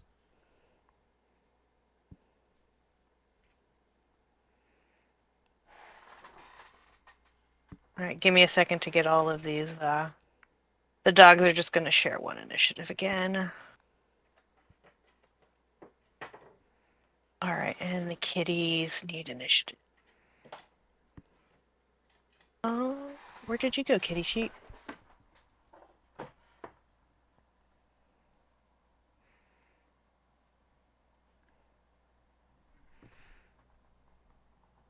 Oh, and I swear that I went in and set these sheets to not whisper in the main thing, but I guess it never Yeah, finished. it's really annoying because it never updates the sheets to do that. It's just Yeah. anytime you add something from the compendium, it tends to then acknowledge it. But all the stuff from the original book, no, it usually it defaults to whisper, and then you have to fix it every time. Yeah, Well, at yeah. least it's like every time for once every time. So it's like every one of them you have to do it for, but you only have to do it once But for every. there is like a global setting that you can click. I did Yeah, find it, like I said, but but that's it only doesn't. that. Yeah, it doesn't update anything. It only applies to anything you add in. All It, right, it changes the default for adding stuff in. all right. So here's the character sheet. There's the settings tab. Don't want to always roll advantage. Well, advantage. Never whisper rolls. Actually, let's do whisper time. And auto roll damage and crit. That's the dog. Let me get the cat done. Sorry. I'm assuming you want to know how mauled you're getting, so. Yes, that'd be appreciated. Thank you. All right. Order this.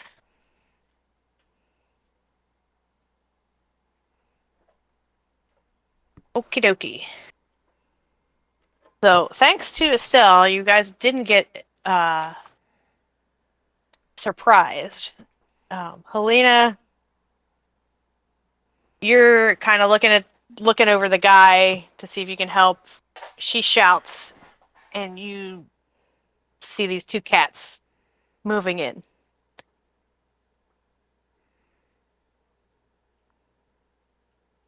What are you gonna do?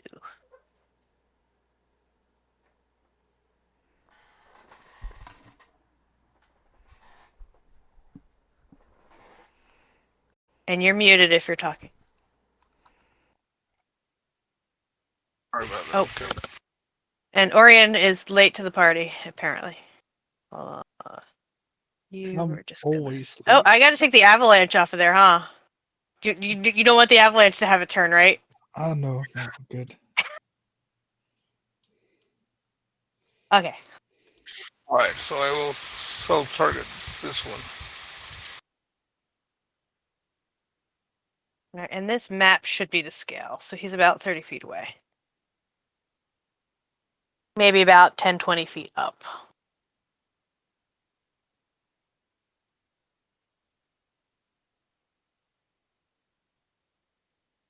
It whispers. He needs to make a check, right? I Save. just remembered what these things are. Oh no. Turtle, they have a special ability. You do not sound happy. So that's a wisdom save. Yeah. Yeah, DC Turtle, they 13. have a, when it comes to spells, these Oh, no. particular. I know. I have it set. Okay. Yeah, I'm just, that does. He's yeah.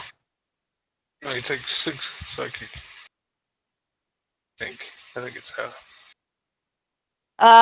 If the cat's saving throw succeeds and the spell is of 7th level or lower, the spell has no effect on the cat and instead targets the caster. Oh. So I don't know. Does he have to make the saving throw now? Probably. I guess so, yeah.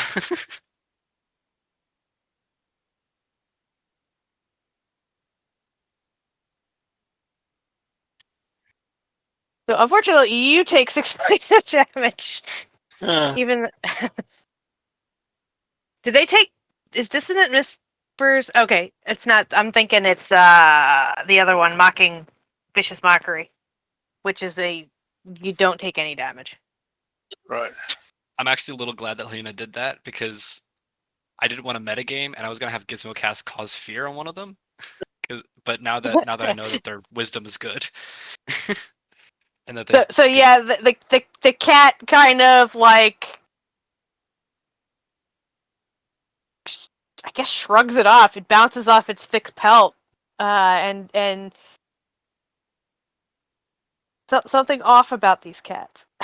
Definitely. Is that all that you would like to do? Yeah, that's it. Yeah. So the dogs. Let's see. Where are the dogs gonna do? Dogs. I think the dogs are all gonna basically rush over there as a group and like harass that one. Like, just they can't get up to it because it's up above them. And no, Estelle, you're not going with them. You get back down there. She's leading the dog pack. He's running with the pack. Hold on, keep it there, keep it there. I'm gonna screenshot it. All right, yeah. So I'll send it to her. Estelle, you're running with the pack of dogs. You got it. I got it. Thank you. All right, I will put it back. So yeah, they just run over and they're barking up at this cat. Uh, basically like trying to scare it, I guess. I don't know. Should I make the dogs do an intimidation as a group? Let's see. Where are the dogs? Oh, that's a charisma, right? Charisma is intimidation. I need to roll five charismas and.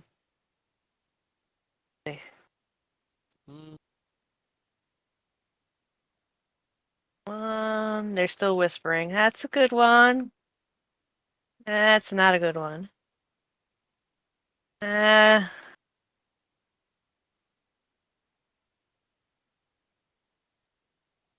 the cat does not seem particularly bothered by these dogs that are just barking up at it like idiots.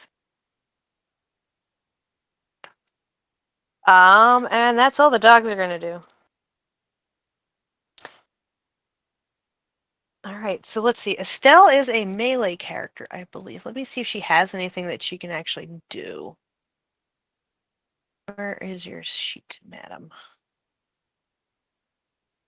She has a crossbow.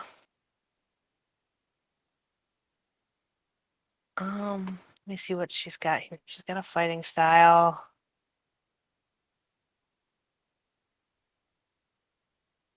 She's gonna move to kind of position herself between the cat and the you guys and the wounded guy, and hold her attack, I guess, for when it gets closer. I'm just going by what her character sheet has. Like, looks like she's rolling herself as a defensive character, so I'm gonna play her that way. All right. So that is the cat that is getting harassed by these dogs. It's gonna basically ooze down the mountain, jump down, kind of in the middle of the dogs. It really doesn't fit, but we're just gonna. I didn't really position these dogs great. It's just gonna jump down in there. Oh, 2, 3, 4, 5. I don't think you can reach that one, so we're just gonna say it's gonna attack this one behind it. Here, kitty, kitty. Let's see. Does he do anything? He's just gonna. He doesn't get multi attacks. He's just gonna claw at the dog. And he does not hit. All right, Huskarth. I keep adding an R in there. It's Huskath, right? Yes, Cool. Huskath. Okay. I keep wanting to add an R in there, so Huskarth, but sorry. So Quinn's character has a higher dex, I think. I would like to rage. Muscles swell, and I go racing out with my great axe. Gizmo, you're not on my shoulder anymore. Actually, I still have Yeah, that he guy on said my he got shoulder though. down. No, but I picked up the other guy and slung. I picked up the unconscious guy and slung him over my shoulder. Is he still on my shoulder? Um, you might be able to drop him. I don't think he would take any damage if you All drop right, him. I'm gonna gently drop him to the ground before rushing off with my great axe to attack the cat. I think it says that you can drop an item as a free action, so he's All an right. item, right? Yep. I go Rah! Swing. All right, let me see if that smacks the kitty. I've got so many character sheets open right now. That hits the kitty. So he takes the rage and the 13. Yep, that's 15 altogether. Right. So I don't like where it has this. Oh, there we go. Okay. So the cat like snarls at you, as your axe cleaves into it. Is that all you have? Yep, I'm that's all I can assuming. do. Okay. All right, Orion, you're up. I'm gonna run over here. 'Cause this Oh, feels did you? safe. If you said you were up with the other guys, did you say you were hanging back, or No, did no, you say no. you moved up? I'm gonna be away from danger. Okay. I'm gonna cast a guiding bolt.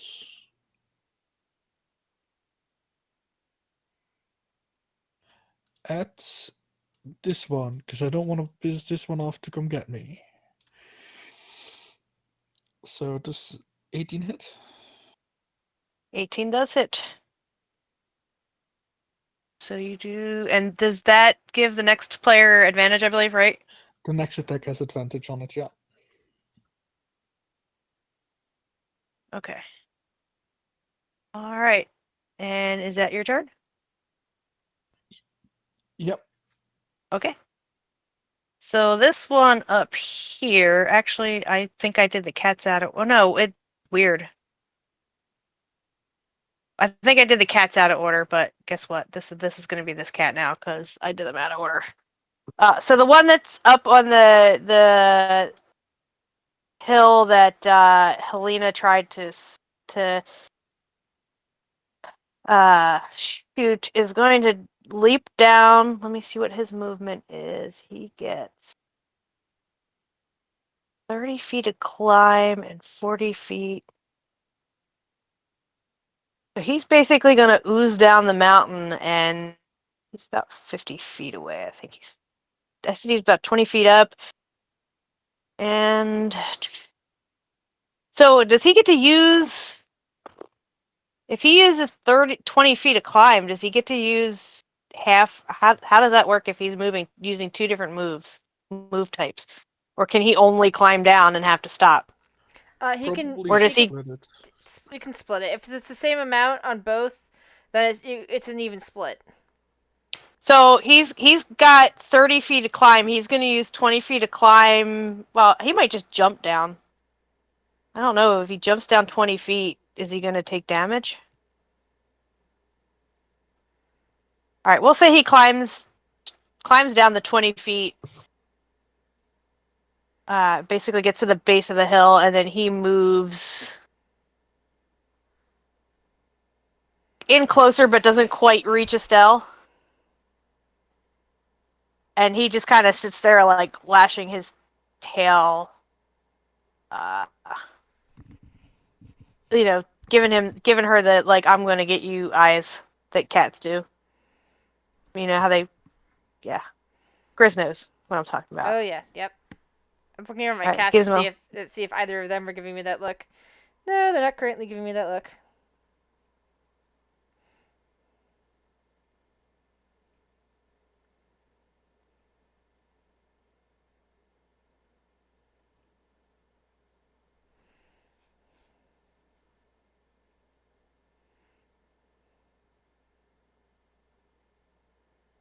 You there, Gizmo? You muted? Yeah, sorry, I was. Sorry. Let's see. Guess I'm gonna go for the one that's going for us right now. I'm just gonna really just kind of get out of the way. And I'm going to magic missile this one.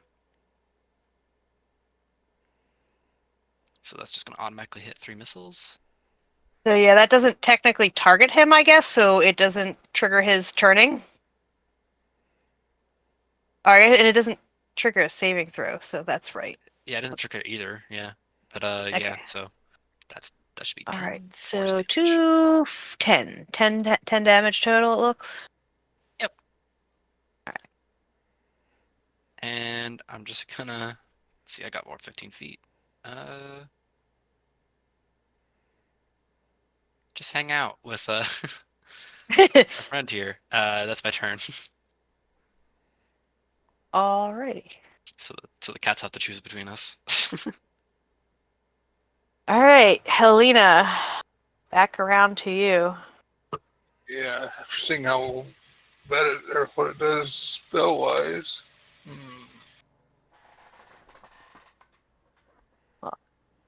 Your spell didn't work, but you just saw the goblin throw a magic missile at it, Yeah, magic and it missile. didn't. All right. Well, we'll have to. I guess to see if this. Well, this will probably reflect.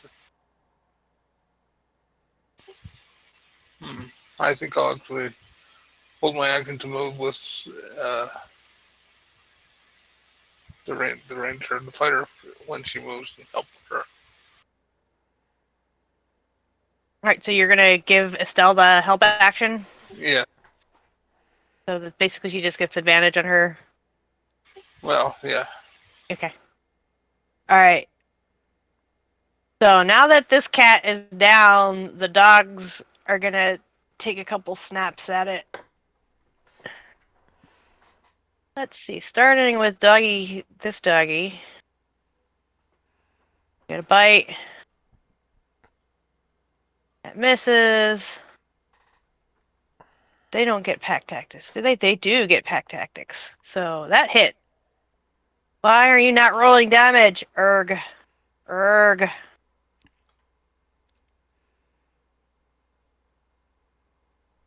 Swear I clicked that off. I don't see a way to get it to. Okay, there's that damage.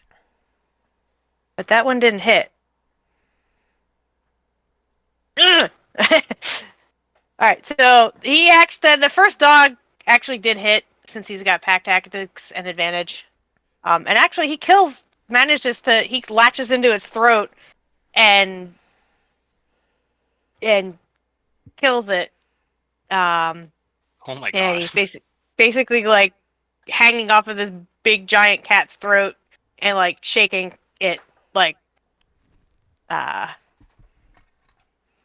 Tearing the like throat like out. my dog does when she has a toy and she grabs it and she shakes it all over the place, but he can't really shake it very well because it's really heavy. So that cat is dead. The rest of the dogs are just gonna dog pile on this dead cat. And that's their turn. Guess Estelle is going to close the distance between this cat and herself, which is only 10 feet. She's going to move up. I'm assuming, Helena, you're moving up with her. Yes. Okay, and Estelle is going to move up, and as soon as I find her character sheet, she's going to jab at it with her rapier. I guess she gets advantage. We'll just roll it again, just in case she crits, but I doubt she will. All right, so she does 10 damage to it. And it is the cat's turn. It sees that its buddy died, so it's actually going to try to disengage and run.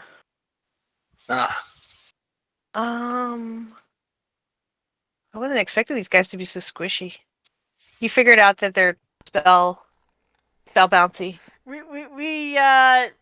were nice to the dogs and got them to come and help us kill it. So Yeah, so this one basically disengages and like scrabbles back up the hill.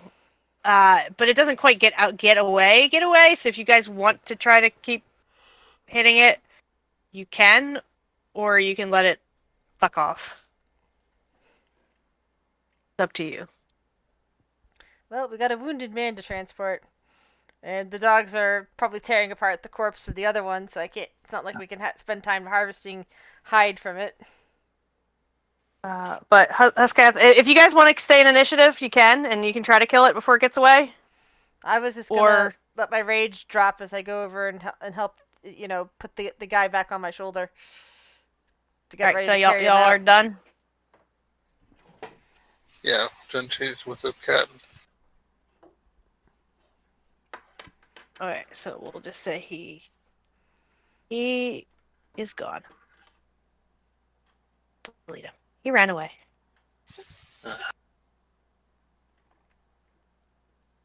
Way to clear this without clearing turn counter. Fire. Yeah.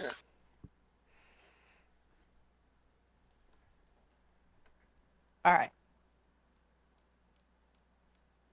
Alrighty.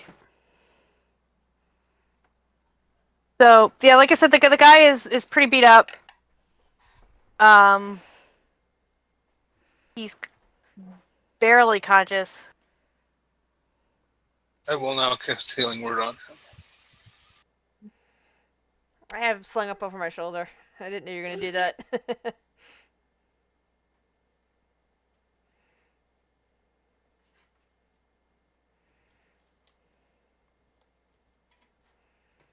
So you cast Healing Word on him. Where is this little sheet? Does that get him back to full health?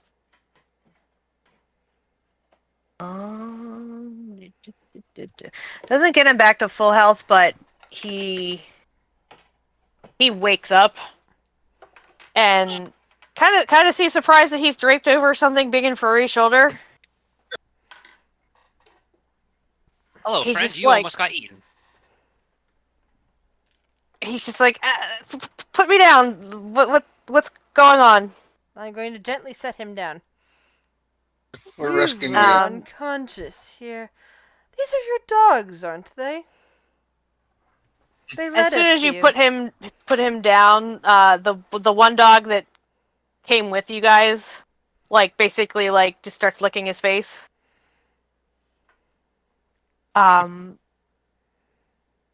He's just like, I thought you were a Yeti for a moment. One of them surprised me and the others when we were climbing up the mountain. I tried to distract it and ended up falling. And he points up to the like ridge above. But the others are still up there. Other Yeti or other things that will eat you, the other companions. The people that I that paid me to bring them up here. They had some interest in this mountain and wanted to climb it. Well, I am not certain if they are alive because it was your dog that brought us here in the first place, and I think it has been a few days.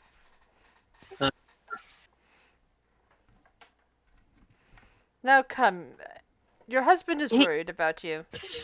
He says they paid me. I can't just leave them up there if there's any chance that they're still alive. How about we bring you home with the dogs, and then we come back and check it out? If they're alive, they won't be by the time you get. That's a 2-3 day journey.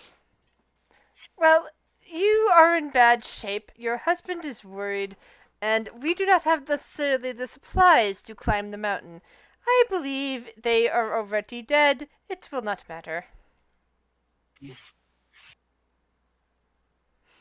He just shakes his head. He's like, "You guys can go back. I can't." I am going to attempt to pick him In- up again. Shall I grapple him? Sure, you can grapple him. Oh my Like, god. Minotaur just scoops him up and like puts him over his shoulder and pats him on the back. We are going now. I'm glad we're on the same page, Big Bow. Relax, it's best for you.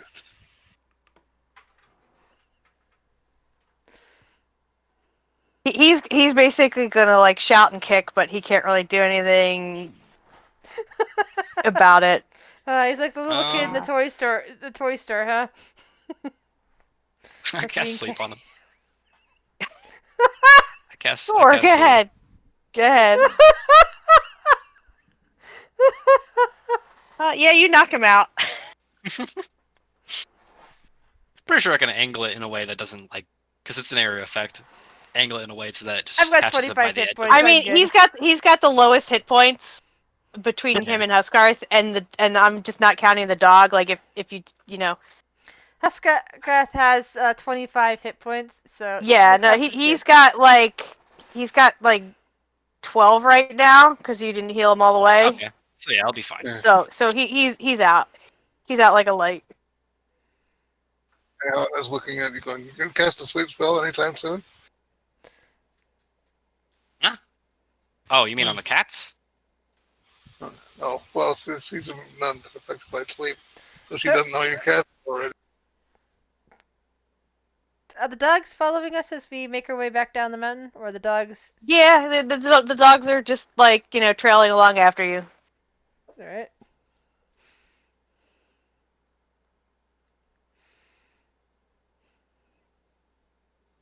How long does sleep last for, anyway? Good question. I think 10 minutes or a minute. Long enough to get him partially down the mountain. Yeah, it's just a minute. I don't know. So I it's move fast. long enough to get him out of this crag. Yeah, pretty much. And as we're after he wakes up, I'm going to say, when we were ascending the mountain, there was an avalanche. It nearly killed 2 of us. We do not have the gear to get up there, and you are not well enough to get up there. There is no point in you dying just for a paycheck, and we have a job to do with you. So we are taking you back home.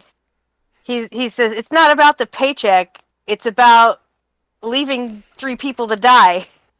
As I said, they are already dead, or most likely dead, and do not have the equipment to get up there, and you are not going to survive getting up there. So it is not worth your life to attempt to rescue them, when it is not possible to rescue them if they are still alive. You say that, but I still have my climbing gear. He's gonna try to convince you to just finish healing me up, and I'll go after them myself if you guys are too weak to do it. I look over at Gizmo and say, do we have to tie him up in order to bring him back home? If we really, really don't want to go up the mountain, then yes. But Do you have a reason to go up the mountain? no, I don't. I really don't want to, but I don't know. He seems dead set on it. And I am set on bringing him home to his husband. Then, yeah. Then tie him up.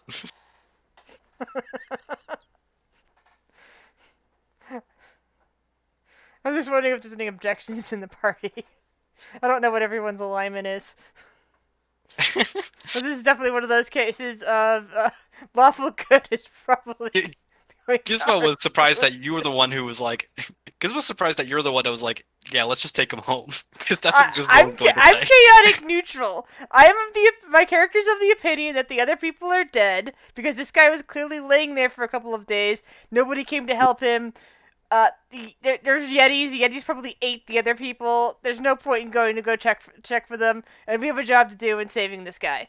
So I'm also chaotic neutral. Oh, yeah, Helena's true neutral, so she's kind of leaning your way at this point, too, I think. Alright, so I guess what about you, Quentin? the only person, I think Emily would be the only person because I think she's playing a good character, but I'm not sure. Hey, I'm Um, neutral good, okay? Maybe we should go help those people. Look, hey. I think we need to go and check if those guys are really dead. Because it's very important that we know. And if we find them, we should put their bodies to rest. what exactly were they? We would have to take on Yetis to do It's that, I probably more imagine. like I need to check and make sure they're actually dead for the pool. What? No. What? It's not because I keep the pool that I don't have a job. It's my job to lay the dead to rest. Wherever or Where? whoever they may be. What exactly were you guys doing again up here? They hired me to take them up the mountain. They didn't really explain why. It doesn't explain why. How much money did they pay you? Oh, let's see. I don't even know if it says. Probably doesn't. I can't It imagine. It would. doesn't. He just says enough to. What, like 20 gold? It was enough to get them up and back safe. Oh, so they looked well. Uh, they weren't wealthy. It was just a group of adventurers, like, but they paid them well enough to take them up there. All right. Well, gang, I'm starting to go leaning towards towards team climb the mountain. And why is that, Gizmo? Let's just say that I need money, and dead adventurers sound like they have money on them. If they are dead, which I believe they most likely are, then we can get their bodies later. Let us bring him home first. Finish that job, and then we can come back and look for bodies. You're correct. If we carry him up there with us, then it is increasing the chances that he might die too. And then, of course, we do not get paid for rescuing him. Oh, yeah. You know what? That's right. I don't know why I didn't think of that. I'm supposed to be the smart one. Dang. I am not dumb. I just have my opinions.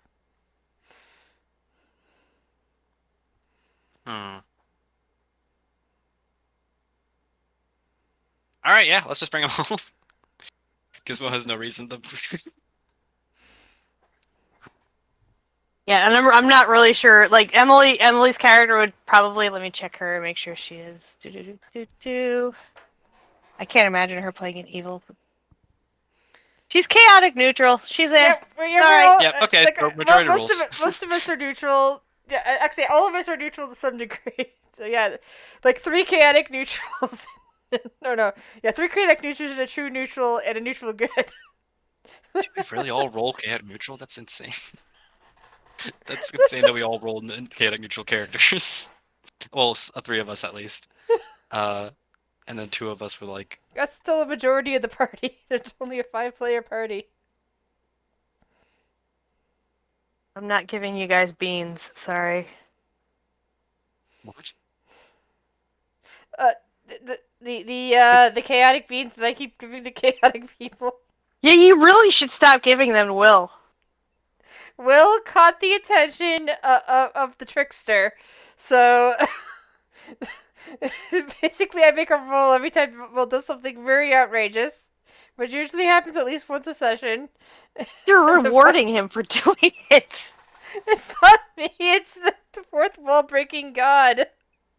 You need to start rewarding me for doing evil things. I'll do more evil things if you reward me for doing evil things. Come on. No, it's fun. No, the reason why it's funny is because Will hates it. Will's like, no, I don't want these. Stop giving them to me. It's hilarious when he complains. Like, I don't even get.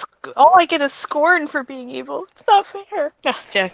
All right. Anyway, so your guys are heading back down the mountain with him basically protesting the whole way down. Correct. Because Yep. Orion is the only objector. Yeah, I'm grumpy about it.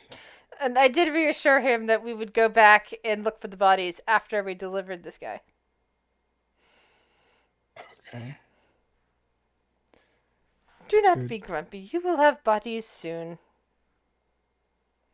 That's not how I want to phrase it, but sure.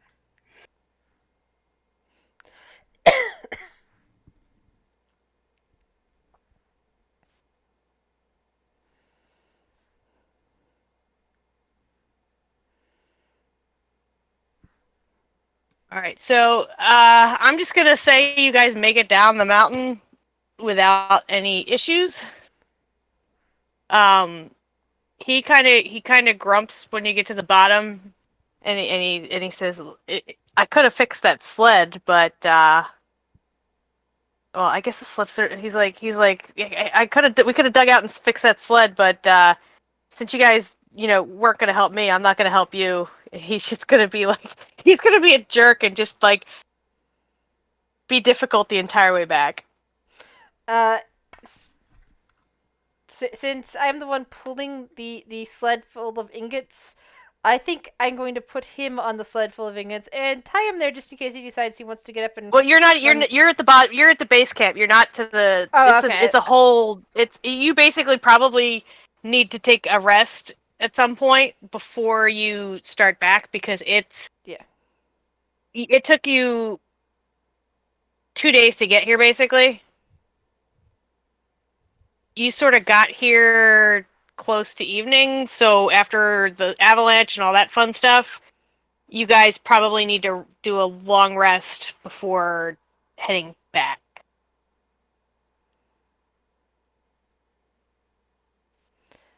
Because I think it took like 8 hours to get to the valley, and then another 8 hours to the foot of the mountain. Okay, well, you're welcome for saving you. He's gonna grouse. He's like, you saved me, but now I have those 3 people on my conscience. Who are probably dead. So not really your fault. You keep saying be on your if they were conscience. alive. If they are alive, it is not your fault that you are unable to save them. Therefore, it Did you should know not what- be on your conscience. Do you even know what we saved you from? Gizmo like minor illusions, like a mini version of the cats. We saved you from these crazy things, okay?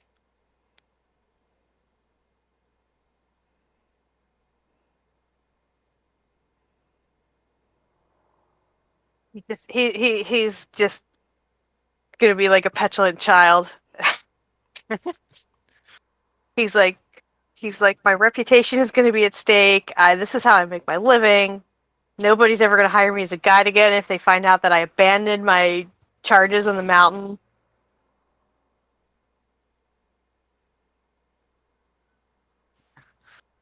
Hmm. He's just basically just grousing. Like, but All right. if Well, he can be a grouch while he's he tied can up. be a grumpy Gus. And I'm assuming you're gonna tie him up because he's gonna run off Yes. tonight. Like I said, I'm tying him up, tying him to me, and making sure that he is warm enough.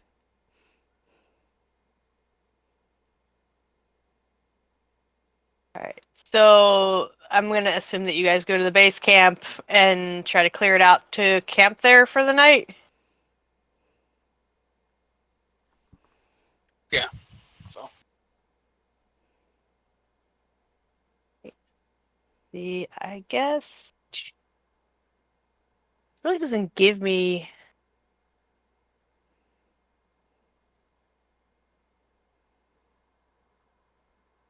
So you're good for that.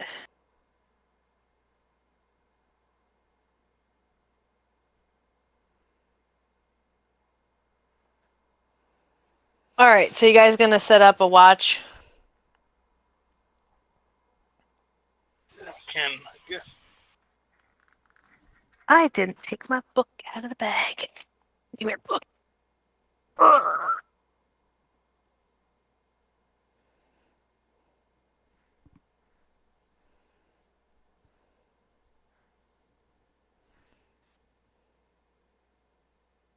I guess figure out your watch order while I flip through the book to find this chart.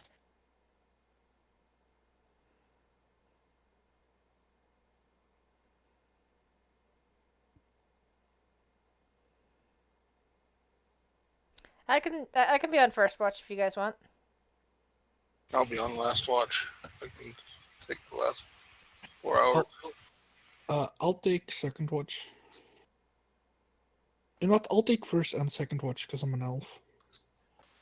That's what I was just thinking. Gizmo will go just my eat own. the whole way. He's lazy.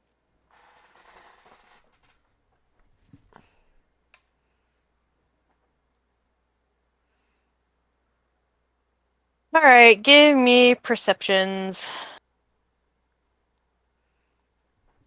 or in the order of your watches. Do I roll 1 or 2? Are you taking like first and last? What order? I was going Uh, first. I'm taking the 2 in the middle, so that's gonna be a weird sleeping pattern. But hey, Okay. So roll your 2, I guess, or 1. If you're gonna be awake for like however long your watch is, just give me. I'll just take the 1. Okay, Because yeah, you're not gonna go to sleep in between, right? Yeah, so I'm gonna So flip okay. 21.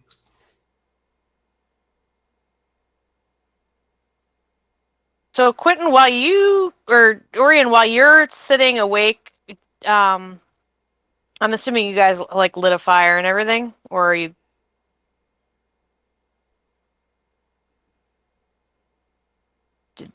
I imagine a fire would be nice. I mean, there is scrub on the mountain, like brush and bits of the crates that were at the camp. So it's up to you though if you want to light a fire or not. I was suggesting yes, a fire would be good. Probably. Yeah.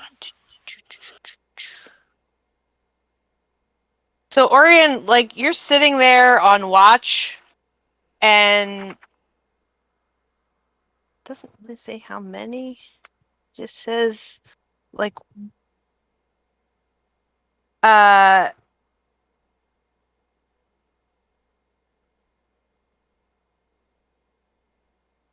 So I rolled on the random encounter. It just says humans. How many humans? I have no idea. So while you're sitting at the campfire, Orion, a group of like 3 guys sort of wander out of the darkness, and they kind of just like plunk down next to the fire, like. Hey,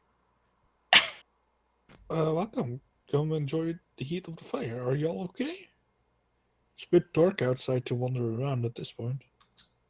They kind of look like you're probably familiar with them, the reghead, like I think they call them barbarians, but they're basically like for use of they're kind of like an indigenous people. I wanted to say Eskimos, but that's kind of a Inuit.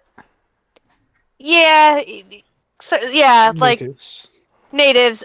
You know that they tend not to speak common very well.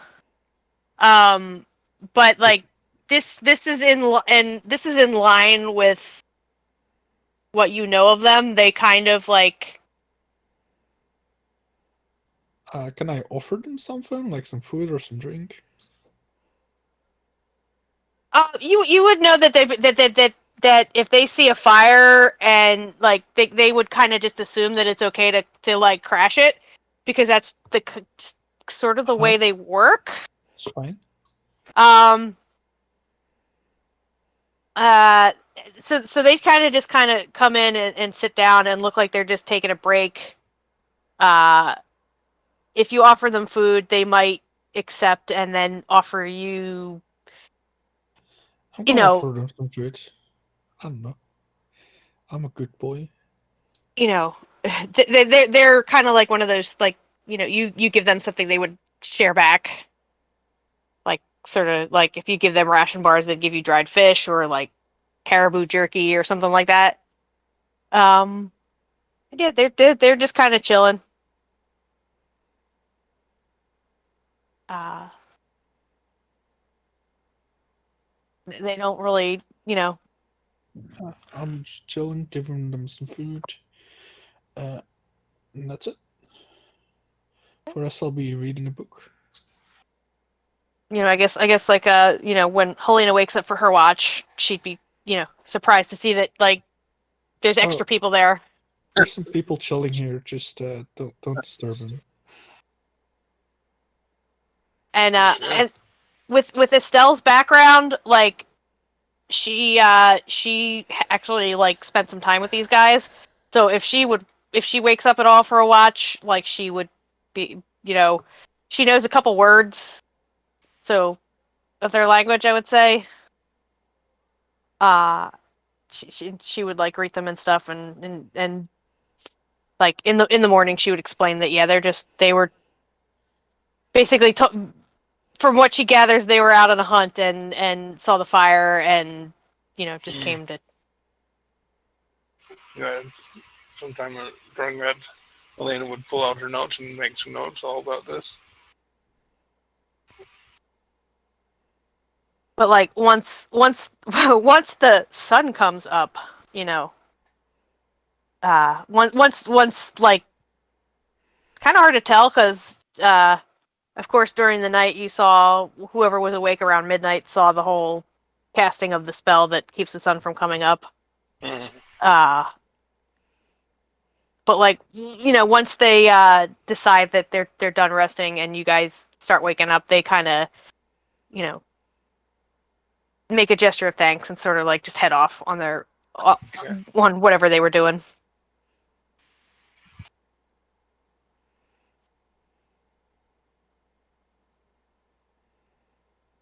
The yawn snuck up on me.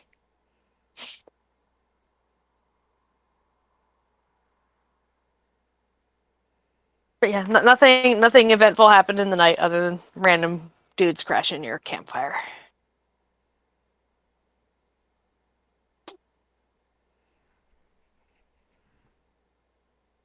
And the guy being grouchy when he wakes up.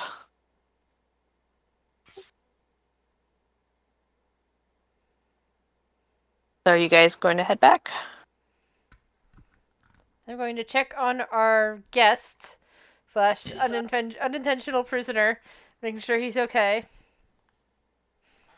He's fine. He's just grouchy. He's got all his hit points back. I'm going to feed him a ration.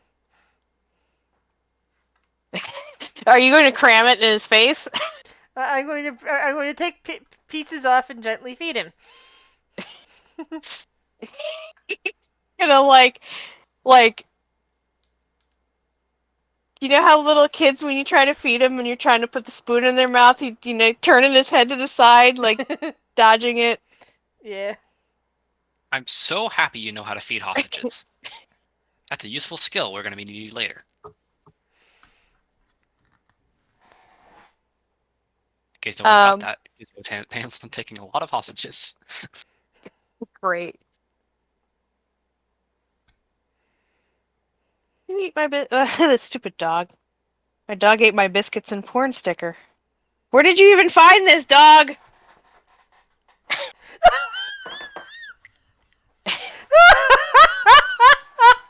Oh, that is one of the funniest accidental segues. Yeah, no, there's a when I was down, there's a place down there that sells like biscuits with like bread, like buttermilk biscuits with like, but their whole thing is biscuits and porn. Don't ask. So I got a sticker and a shirt, and she somehow found, I don't know where she found the sticker, but she, it probably fell out of the Icewind Dale book I just picked up, and she snuck in here and stole it. In like the 10 seconds between me looking at that table. Anyway. So yeah, I have a chewed up biscuits and porn sticker now. Great. Anyway. So, back down through the valley, or are you guys going to go over to the town that's nearby? Is the town that's nearby the place we're supposed to bring him? It is not, but you had other business there. You basically have to take him all the way back to Targos. I'll take you back to the main map. So, that's right. That's the town that where we picked up the quest for the ingots, isn't it? Yeah, hold on. Let me take you back to the Icewind Dale map. Beep. All right, so you guys can see on here. So you guys are here at the mountain. You know that caravan with the murderer is here.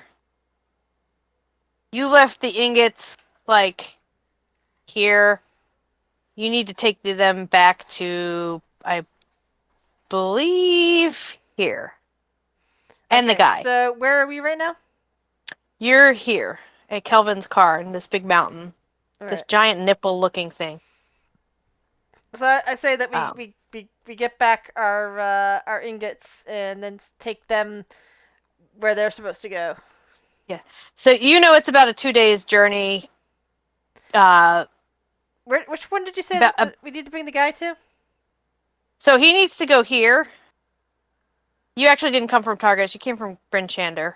Okay, so we're So basically taking both him. the ingots and the guy need to go. Yeah, so here. that's where we go. That's where we're going. But just as a reminder, you also know that the caravan with the guy, the murder guy, was last seen here. Yeah, we'll have to head back that way, but unfortunately, right now we have to bring back these ingots because we already got them, and we need to rescue this guy and bring him back home, whether he wants to go there or not. And we need to refresh supplies because we're nearly out of rations. Oh, are the dogs coming with us? And are they able to? Yeah, you feed themselves basically at have this point, the or dogs. do we have to keep doling out rations to them because we're gonna starve if we have to keep doing that? So if you recall, the lady gave you enough food for the one dog. Yeah. She also said that he would know how to hunt on his own, or not the Alright. lady, the guy, the husband. Husband, yeah. Sorry, the husband gave you a bag of food for the one dog for basically the journey. But Are we? also said that he would know how to hunt if he needed to. That's good. So I imagine. And it's only Jack like a and- 2 day journey, so Yeah. he gave you like 7 days worth of food for the dog, I think. But they'll probably be okay making their way back. They also ate some of the cat, like, Yeah. so they might be good for the trip back.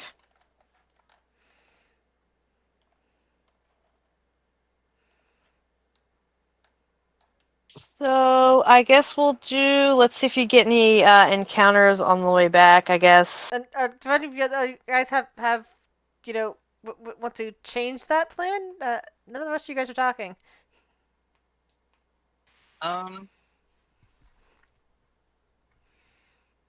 I've been fine with the plan. I'm just Gizmo's just really excited to collect. Helena and Quentin, what about you two? I'm good with it. I'm just sad we had to leave people behind, but I'm glad to get money. Oh, I did. The Minotaur did say he'd go back with you.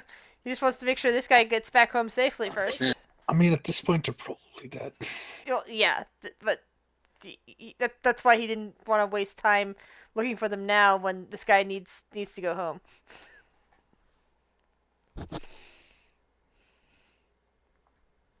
Alright, so I'm gonna.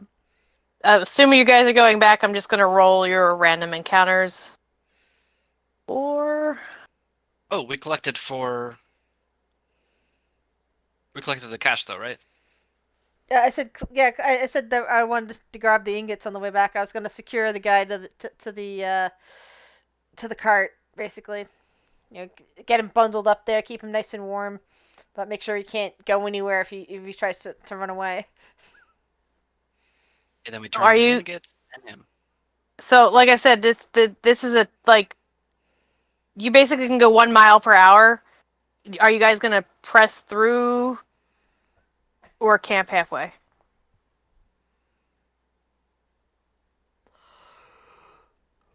It's about 16 miles from where you are back to the town. Up to you guys. And you're going to be That's dragging a totally- sled, so you might even go a little bit. Once you get to here, once you pick up the sled, you're going to be going a bit slower, I imagine. Because you got to drag a Actually, sled yeah. full of ingots. I think we'll just go as far as we can. I don't think that we are particularly fatigued right now. If we go any further, we'll start to risk exhaustion. Yeah, once we start running the risk of that, I think we should stop. But for right now, we should. Go as far as we can. Yeah. Okay, so you're gonna go the 8 miles to pick up or it's probably, yeah, like, so you're gonna pick up the ingots right about there, about 7 miles out. That's 7 hours. We'll say you move about half speed dragging the thing, Sounds good. especially with Mr. Fussy.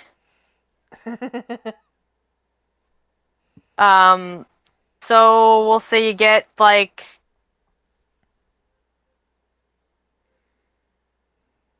ugh. Sorry, I'm getting really tired and my brain is not doing that. So that's 7 hours to there. And then you're moving at half speed. So you're going like a half a mile an hour, so 2 hours. So that's another 2 hours. That's 9 hours. At what point do you start getting exhausted? 12 hours? I don't know. 12 hours sounds about right. Hmm. So I want to say get about here before you need to camp. You're still about 5 miles out. Okay. Um, you basically everything's here.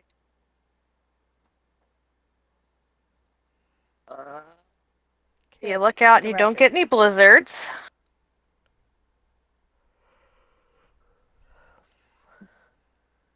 Oh. So you managed to get through the day. You know, you travel. I'm gonna have what's her name? Estelle's gonna roll and see if she can find a campsite.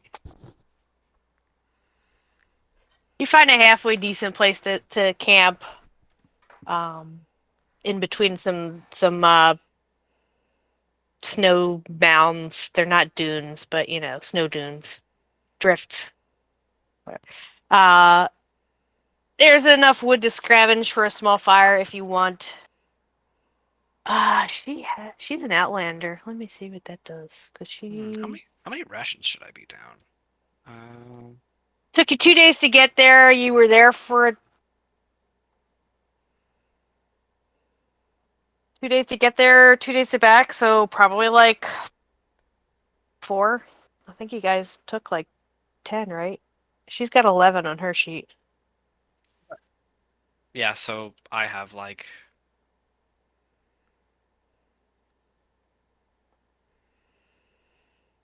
I have 6 left. So I'm good. And Estelle has the wanderer background, so she would actually probably be able to find you stuff to eat, especially having hung out with the tribesmen in the area. Like she would know like where to get some rabbits or something, so she could supplement food. Uh, if you're worried about rations.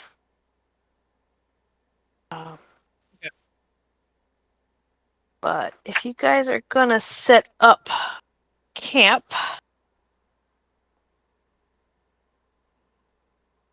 uh, gonna keep a watch. And in what order are you watching? Let's watch again. Yeah, I'll take the first watch again. I guess I'll take the middle ones.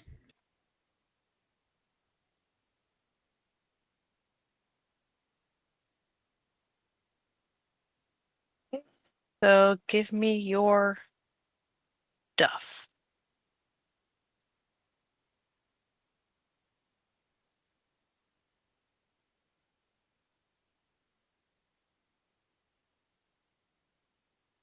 Okay.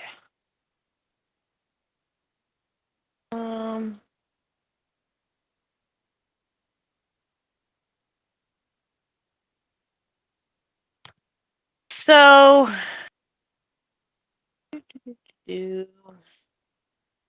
so Grizz, you went first. Quentin took the two middles. Helena took the last. Yep. All right. Helena, right around like what would be dawn. You hear something crunching through the snow. All right, okay. Okay, there we are. All right. And if you guys want to position yourselves, By the tents. I did not copy the dogs over here.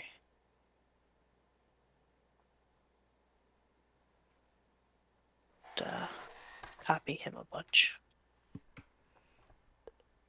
Player.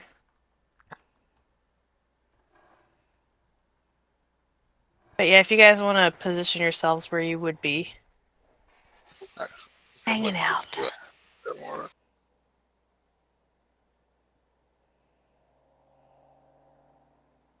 I'm good where I am. You're not in the tents. You're sleeping out in the snow. I don't see tents. Oh, I You see don't them see now. tents. I did Ah. not see them before. Oh, that's right. You're blind. Yeah, I can't see anything in the dark. I'm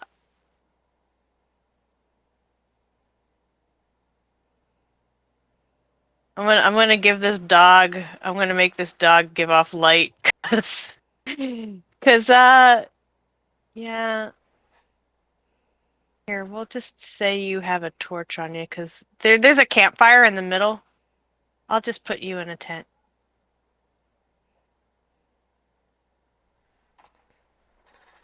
Estelle's in a tent. Helena, I guess you're sitting out by the fire. The dogs are sort of just arranged in the snow. But you hear something big crunching around in the snow, and actually, do the dogs like? Let me roll some dog stuff because they have perception. I guess it's not really trying to be stealthy.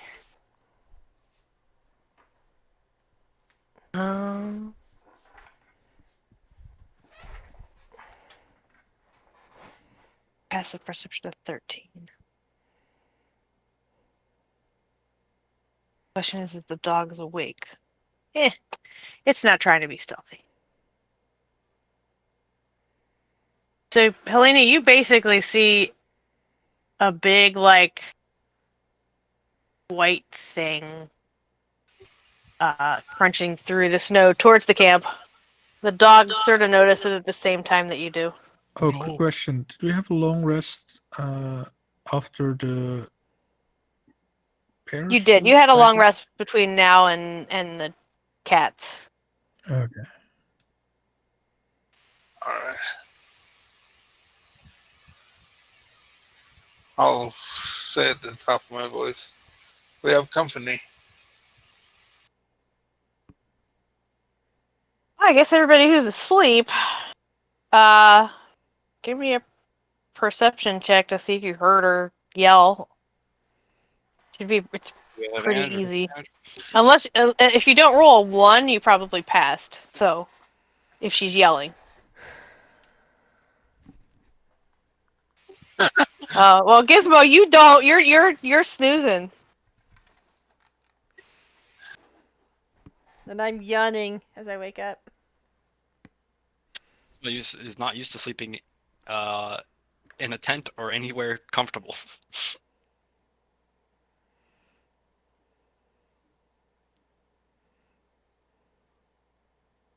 All right, I'm going to get initiative up. Because I don't know if the dogs are enough to make this thing leave.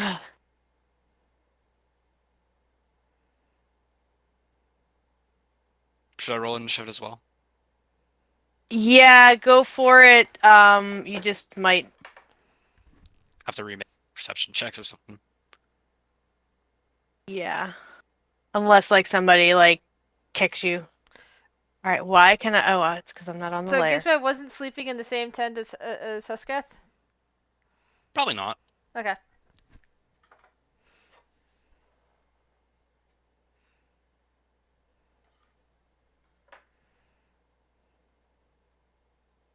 Okay, and I guess I need to roll for Estelle and see if she heard.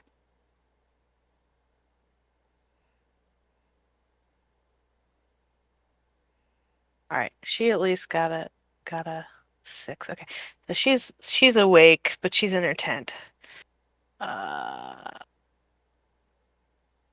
her an initiative, and then let's roll initiative for 80 dogs. Well, actually, just one dog.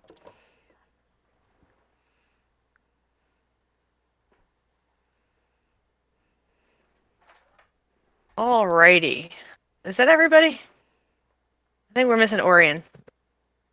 Oh yeah, initiative. Did did you do a perception? Oh, I you got rolled a 9. my You're good. You're good. good. Okay. Okay, let's reorder you guys again.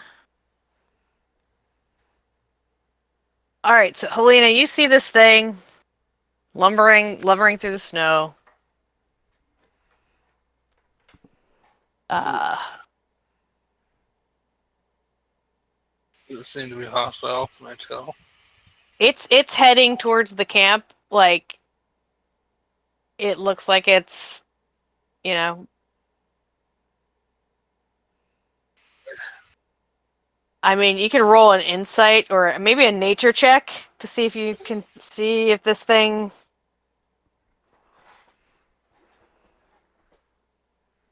Nature.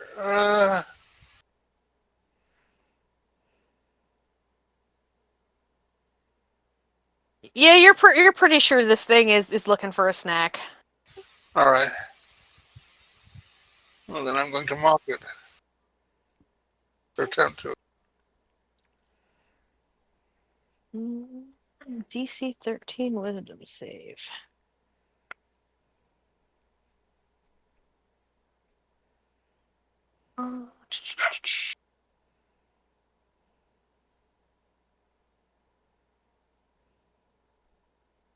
It passes, so it takes no damage, correct? Right. And sorry, I need to fix him so that you can see his rolls. He got a 14. Let's see. So that's going to at the end of turn. And my allies are out yet.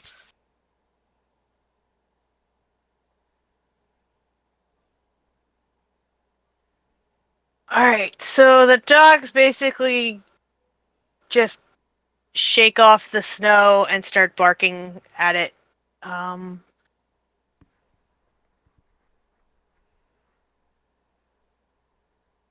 They should all reach it. The dogs are just gonna rush this thing and attack it, I guess, like en masse. So you guys might not even have to worry about it, really. Shouldn't have let you have all these dogs. I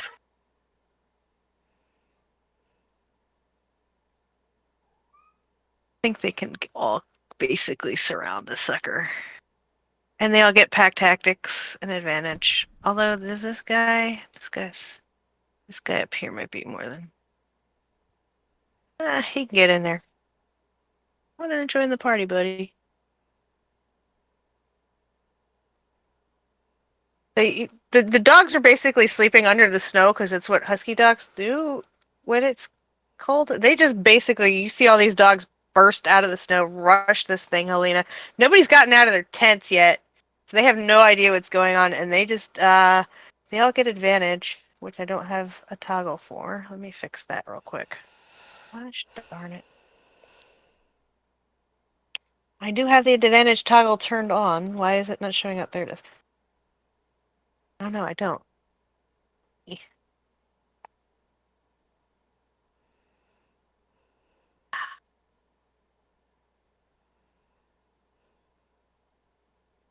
Always roll advantage. Advantage. Okay, there you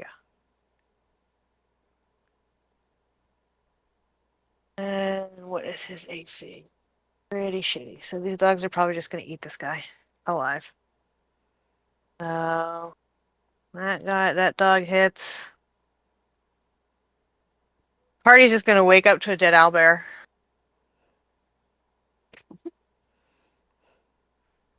Makes sense. Guy hits. Oh, but they're munching on us. Yay for adopting dogs. Well, at least until we bring them back home, anyway. Wolfpack. Oh, why did I roll initiative for you, dog? You already had initiative. Yeah, this thing is. God.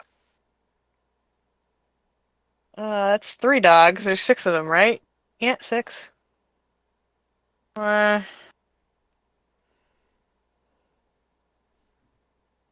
Oh God, I did negative 113. I don't want to remember what his hit points are at.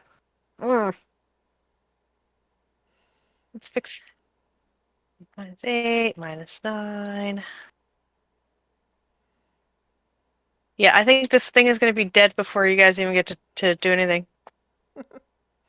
Hey, that's the best result ever. Oh, that one actually missed. That dog didn't actually get him. I think we're gonna Alright, have I think that's owlbear the meat for last dog. breakfast. No, actually, that dog missed 2. That was 6 dogs, right? 1, 2, 3, 4, 5, 6. So yeah, so it's barely hanging on there. As Estelle like sticks her head out of the tent. There's a lot of barking and like weird hooting noises going on out there, and she's like, "What the heck?" She just kind of steps out of the tent into the firelight and is blinking. I guess she would have grabbed her crossbow. She's just gonna like probably finish this stupid thing off. Yeah, she killed it. Well, you don't have to worry about feeding the dogs, guys. Sorry, GM. So yeah, you just hear barking, hooting, Estelle yell, "What the fuck?" and then snarling and like crunching sounds for the people who didn't come out of the tent. I'm just gonna roll after hearing the crunching sounds like that. I am just going to roll over and go back to sleep, figuring the dogs just found their dinner. Gizmo did not even wake up. Gizmo slept through everything. Just wake up to a fucking dead owlbear. There's just gonna be a bloody patch of like fur on the ground in the morning, and like a bunch of really fat and happy looking dogs. How cute! Their tails are all wagging, and they've got blood on their muzzles. They're covered in blood and they're wagging their tails, and yeah, adorable. There's a few feathers Adorable little sticking in murder their machine. fur. All right. I have And yeah, I just realized it is 10 o'clock. So yeah, sorry. The last 20 minutes of your game were just dogs murdering an owlbear while you guys slept. But like I said, that's because we befriended the dogs and said we should just bring them all with us. I'm not letting you keep them. You're not No, keeping these dogs. I know. They're Hey, going. hey. They've got a home to go to. No. You can just fireball us at some point and they all die. No. I mean, I might let Estelle keep one I'm gonna because go, I guys, told by her the she way. had a dog last game and she's gonna come back to no dog. Bye, guys. I'm gonna go to sleep. Yeah, I'm gonna go. See you guys. Yep. Good night. Take care. Thanks for putting up with us. No problem.